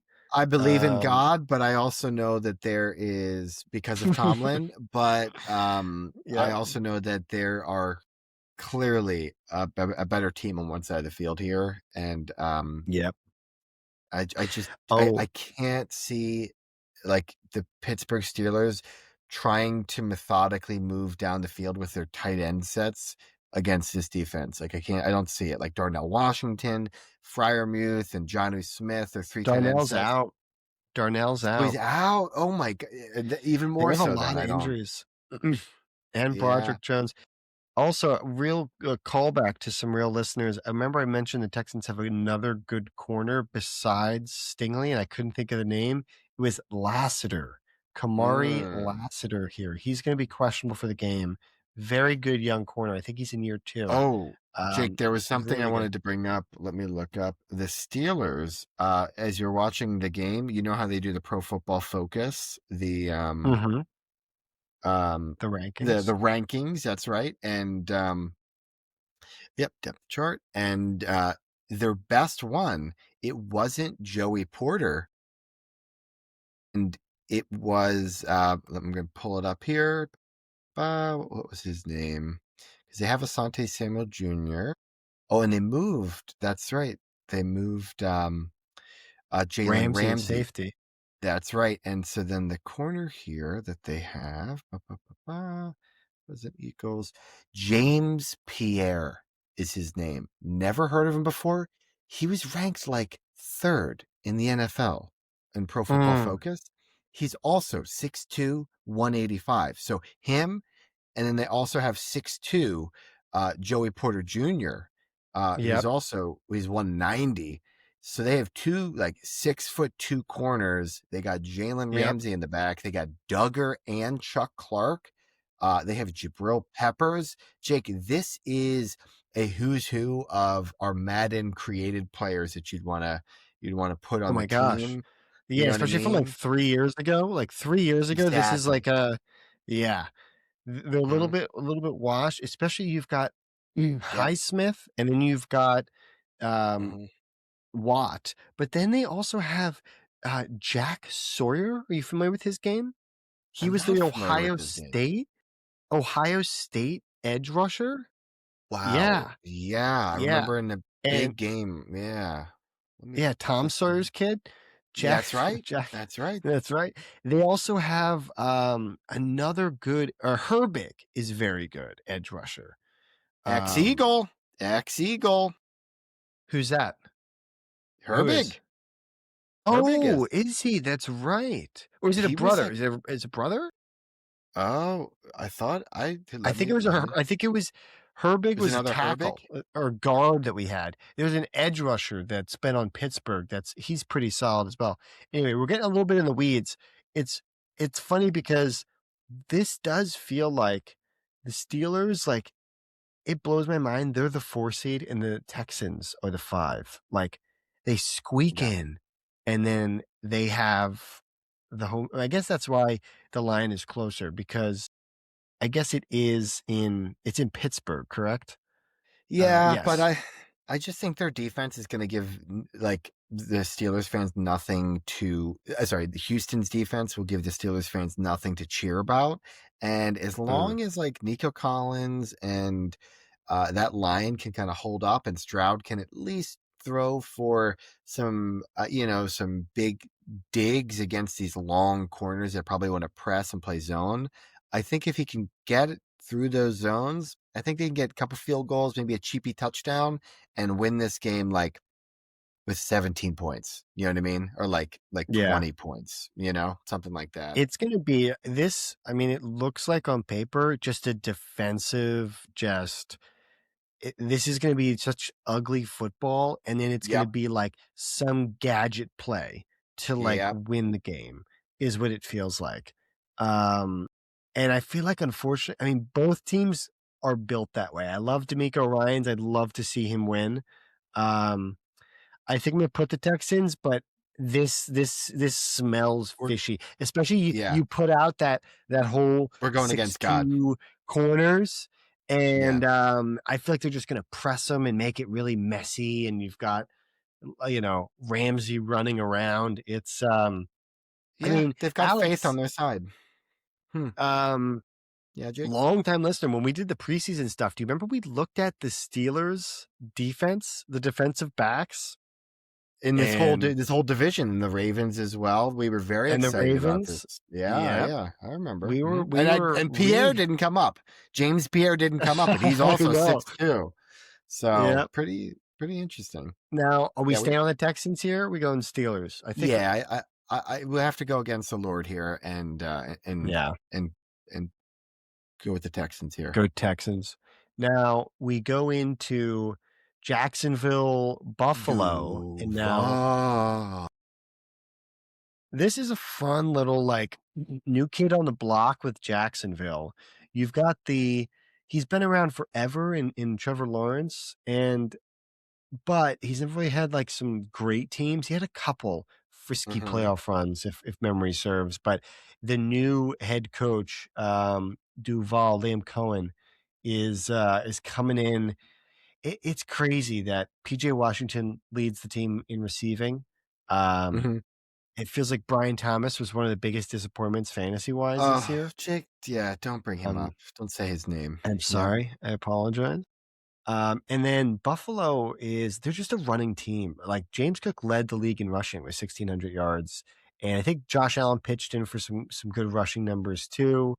This is just like, do you think Allen finally gets over the hump a little bit and gets some playoff wins? Because I have to. I just looking at this game, I just want to pick the Bills so bad. I know football's more fun with Jacksonville, and I would like Jacksonville to win. Yeah. But the pedigree of Josh Allen and the Bills, and like you said, new kid on the block. I think they're happy to be there. And let's look at the injuries here. Curtis Samuel it's not huge. Ed Oliver has been out forever. Ed Oliver's kind of brutal. That's a big one, but he's been out for a while. The Bills defense is not great. No, they're good. They're good, but they're not great. So I think this could be a medium scoring game in the 20s for both teams. I just think Josh Allen's going to do some weird stuff against his good Jacksonville defense. I do like their defense. Hines Allen. It's funny. It's the Josh Allen bowl here is Right. Josh Hines Allen and Josh Allen. The two of them, and then also Travion Walker's another good player, another good edge player, number 1 overall draft pick. From Olakun's a Georgia. good linebacker. Alex, we had some fun Madden plays with Olakun. He was Forsadi is his first name. Absolutely. Of course I remember Forsadi. And he is a great to user, very fast. Also 6'2". 6'2" seems to be a good Madden size for corners and for middle linebacker there. But I'm leaning Bills just on gut with this one. I don't have a lot of explanation for it. It's just gut. It feels like just getting here and having the record, Jacksonville feels like it's a win for the season. For Buffalo, very different. They need to feel like they have to win in the playoffs, and I think that matters psychologically. And I just think Josh Allen is just a little bit of a trump card as far as like his ability, what he can do. And then we've got Pats Chargers, Alex. I'll say this right now. I can't believe the Chargers made it. I am going Patriots by a landslide in this one. That's my gut reaction. The injuries are too much. The Patriots, I mean, they have such good coaching. And Aubrey and Tanner, if you're listening, I want the Chargers to win. I hate the Patriots. I just think they're really good. I would love the Chargers to win. I hope they do. But there's just been a lot of evidence for the Patriots being a juggernaut this year, which I hate. And our Chargers have been beat up, and they lost the last game even, and they looked kind of sad in the last one. And I don't see it. I don't see it, and I just see the Patriots in Foxborough. It's also like the Northeast team beating up in the cold winter against the California team. There's that narrative too. I don't know. It's tough because the Patriots have had like an easy schedule, and it's been talked about quite a bit. And it just seems like they're getting another team that's really beat up. I hope Hampton can play, but man, their offensive line. The reason I think Herbert had a shot at MVP was like he was doing so much just running away from defensive linemen all season long, and still the team is 11-6. Yeah, it's just really, really impressive. But I think it's the Pats here. I do think it's the Pats. It's a brutal draw. Now, with that, you get Denver v. Bills, Alex. Do we like this? What do you think here? This is wild because now the Bills are going against like the best defense maybe on this side of the bracket, maybe in the Texans. I don't know. Yeah. Texans actually, that's tough. Good. At least I'll just say top 3 to 4 defense. And what is Bo Nix going to do in the playoffs? This is another team that feels like the Jaguars. They're like, first time here, happy to be here, happy to be with their record. They have a bright future. They're building. The Bills are more desperate. But it's going to be in Denver. This one's very tricky to me. I think Sean Payton is actually the wild card, the difference, and better than McDermott. And I think the Broncos take it, but it's going to be because they reduce Bo Nix errors because of good coaching, and the defense just kind of sits on Josh Allen. After the previous week, Josh Allen did everything and is exhausted from the Jaguars game. This week, I think he can't do everything and can't be Superman, and the Broncos actually take it. Is what I'm looking at. I think it's the Broncos too. I think that defense. I mean, it is interesting because, I mean, the Bills have the leading rusher in the NFL in James Cook, and so the Broncos, I always feel like is a very good pass defense. I'm not sure about their run defense. I actually want to look it up because they're very, very good defense. I would be shocked if they're not also a good run defense. However, if there is a little bit of an edge there and they're able to, go in and get, let's see their stats on the season and see exactly how good team stats, total points, first downs. it looks like their opponents rushing. Okay, so it looks like they usually outrush their opponent, which is That's interesting interesting. because I guess Bo Nix is getting some runs in there as well. And then RV's looked good. yeah. And they had Dobbins in the beginning of the year, as I accurately predicted. He got hurt, and Hunt came So in. yeah, they're holding teams to 91 yards rushing a game, which is well below I think Bill's average with Allen.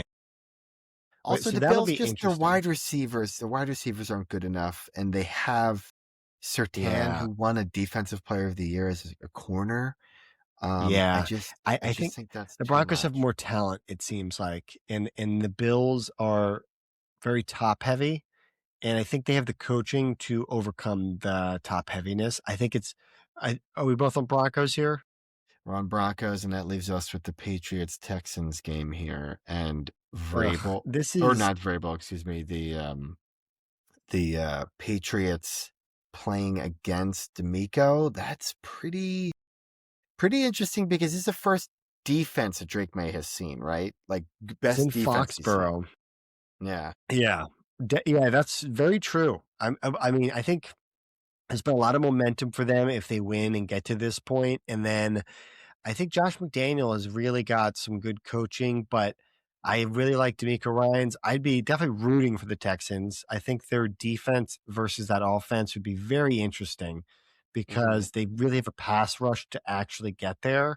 And I Mm-hmm. think they could really shut some things down. I do like the Patriots two-headed monster running the ball with Yeah. Stevenson and with Henderson, but I would worry about fumbles from Stevenson, believe it or not. I think the Mm-hmm. Texans are pretty opportunistic and could get something.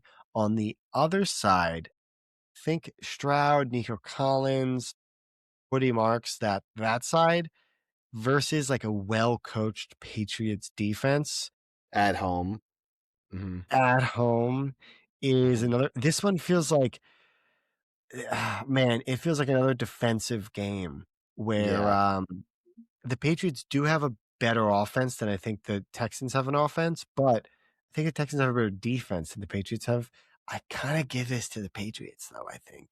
I'm with you, I and I don't. hate it. I hate it, I and hate I'm it. with you because you're Yeah. home.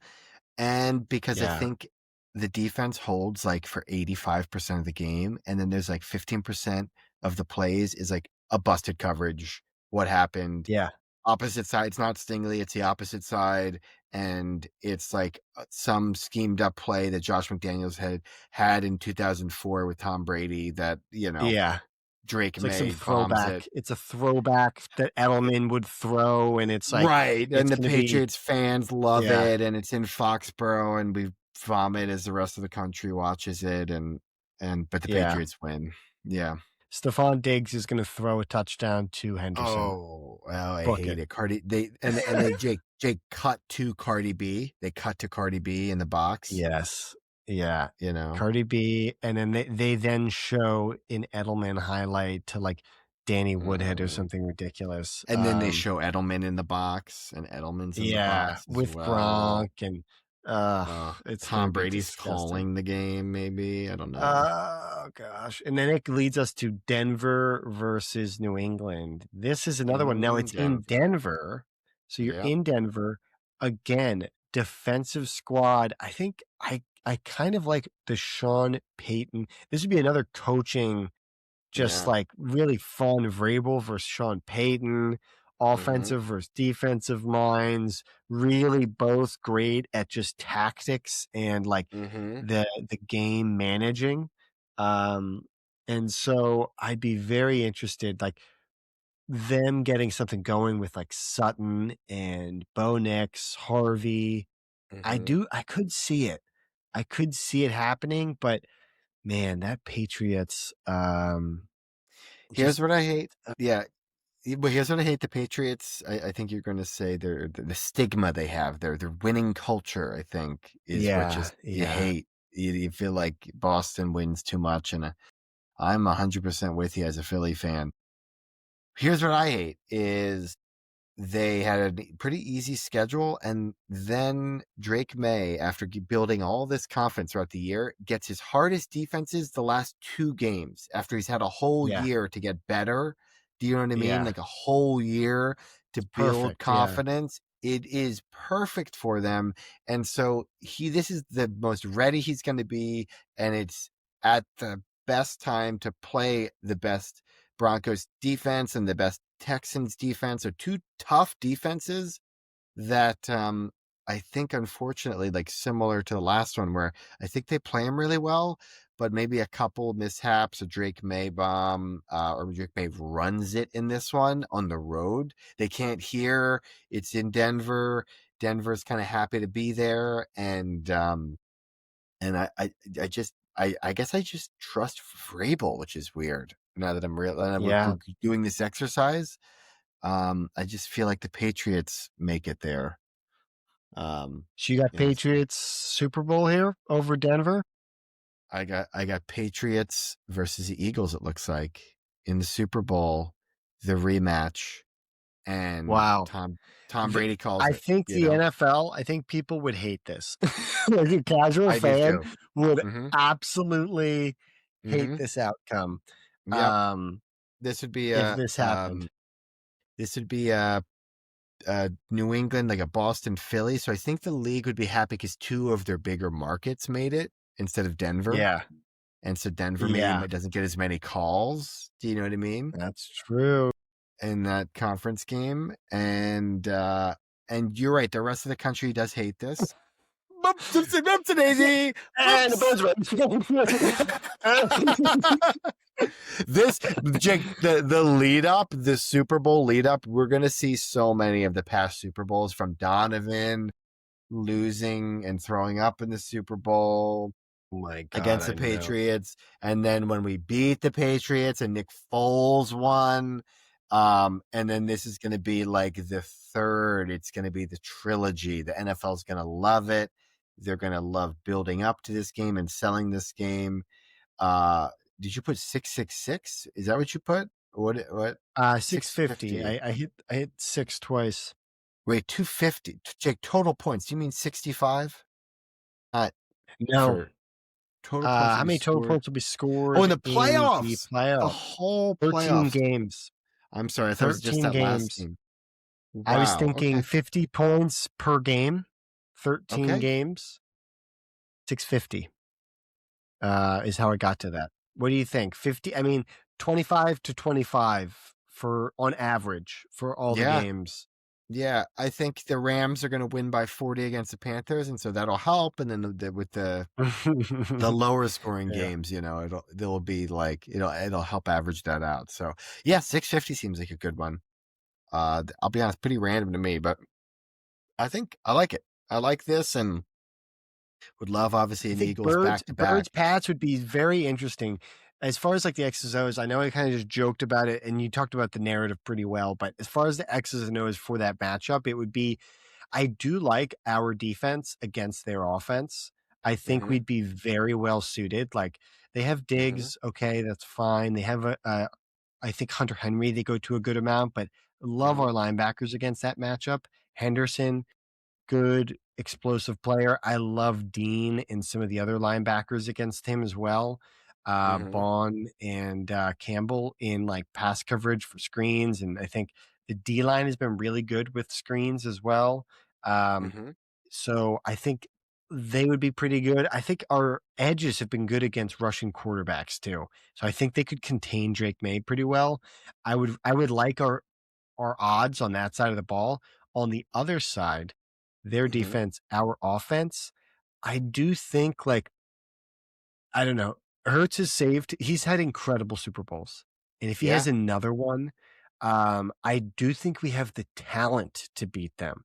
And if we could just, break through, I do think they'd have the ability to win it. But having said that, the coaching clearly goes to their defense over our offense with Patullo and the way it's played. If they got hot during the Super Bowl, if they beat the Rams at home, had that juice, there might be some momentum and they could get it going. That would be pretty sweet. here's on my wish list. This would be my wish list for the offense.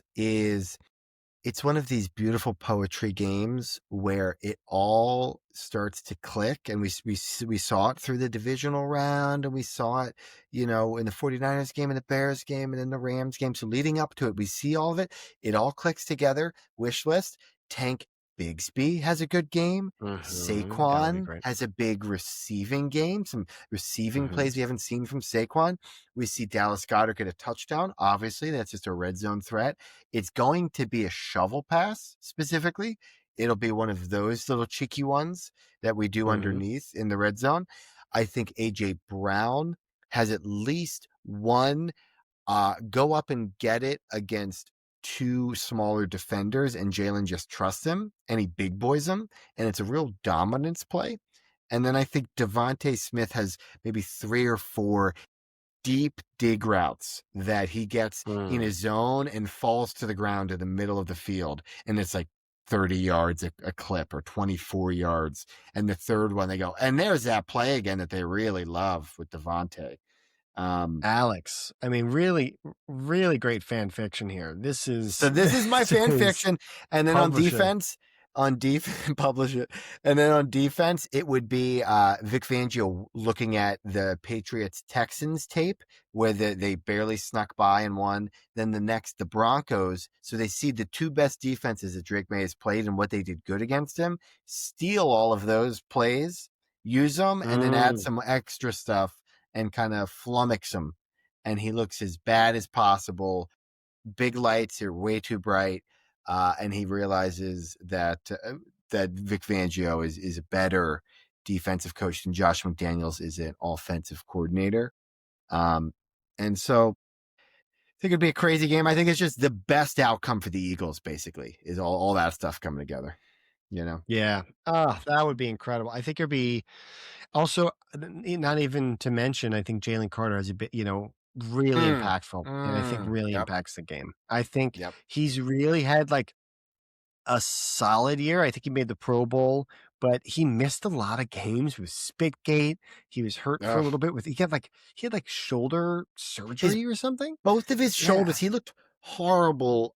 Whether he played in that Chicago game, but when he did play for a couple weeks, it was like with 2 bum shoulders. And then you're right, he got those surgeries or those shots, and he looked brand new. Got 2 new shoulders. It seemed like, yeah. So I think him in the playoffs, people haven't really seen it yet. In the games that he's really come in, he won us that Rams game, the regular season, and who knows? But okay, great. Well, Alex, I'm gonna submit this bracket here. Let's do it.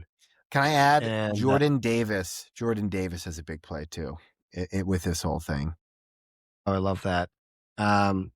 Okay, that's incredible. I'm excited for that. Can we take a screenshot here? Or can you I just want to make sure we have this. I want to make sure that we know all of the pick'ems. Shoot it your way. Yeah. Yeah, shoot it at me, dude. But okay. I mean, that was really fun. We'll get through that. I think last thing, Alex, we're gonna start churning on. We'll follow the playoffs. It'll be a blast. But as we start winding down, we should really start introducing some of the off-season ideas. You were mentioning you're ripping through Peaky Blinders. Is that right? I am. I bought the hat. You guys saw the hat, Joe. I know you saw the hat in some of the clips when I went to Italy. I kind of got a Peaky Blinders type of hat, and I got one at a Norwich soccer game, Norwich City. Go Canaries! Gave that to Andrew. Anyway, I had heard, so it had always been on my list. I got the hat. I got encouraged, and I was like, you know what? And now I've watched the whole first season. So I think that would be fun in the off season. We kind of chat about a show. Peaky Blinders could be one of them. Or we just talk about Survivor, Alex. Could be Survivor. I'm going through old seasons to get ready for season 50. And so maybe, I don't know. Maybe you guide me through. Maybe the content could be I'm going through it for the first time, and I'm like, what is this event? And you're kind of the expert because you and Lisa have shout out to your beautiful wife. That she is like a diehard fan, right? She's like a wonderful, she's watched all 49 seasons And I think she watched all, what was it? Probably 40 seasons up into the pandemic. So she watched all 40 like around that time as like a pandemic thing. Yeah. Quite a bit. Anyway, so that could be a fun one. We also I know we also talked about maybe streaming and doing some gaming action. Maybe that could be in the cards. Let us know, guys. Let us know if you want to see a video game, maybe Zelda. I don't know. Maybe we play a little, and then because you know what's great about that is what we could do is as we're running around the huge landscape of Tears of the Kingdom and making flying machines and stuff, they can be like, hey, let's go into this area and do this thing. And we go, you got it, guys. That's what we're doing. And then we just kind of explore the world with the viewer, with the listener, with the person that's on the stream. We ended it up into like a big montage of our journey through Hyrule. We have a couple goals to hit. Yeah, a couple goals to hit, and that's kind of like the larger arc, and of the story of those clips. And then the minor arcs are kind of the weird stuff that they ask us to do as we go through the game. You know, I love it. Give us some ideas. Let us know. Message on the Instagram. Check if you're on your Spotify podcast. I think you should be able to put some comments there or reach out to us. I don't know. What are you Apple Music. maybe you're on Deezer. If you're on Deezer, I have no idea. That's right. How the comment works. But great pod, Alex. Good catching up. Pumped for the playoffs. We're on the playoffs, Al. This is it's gonna be exciting. Talking about playoffs. And with that, that's another episode of Going Yard.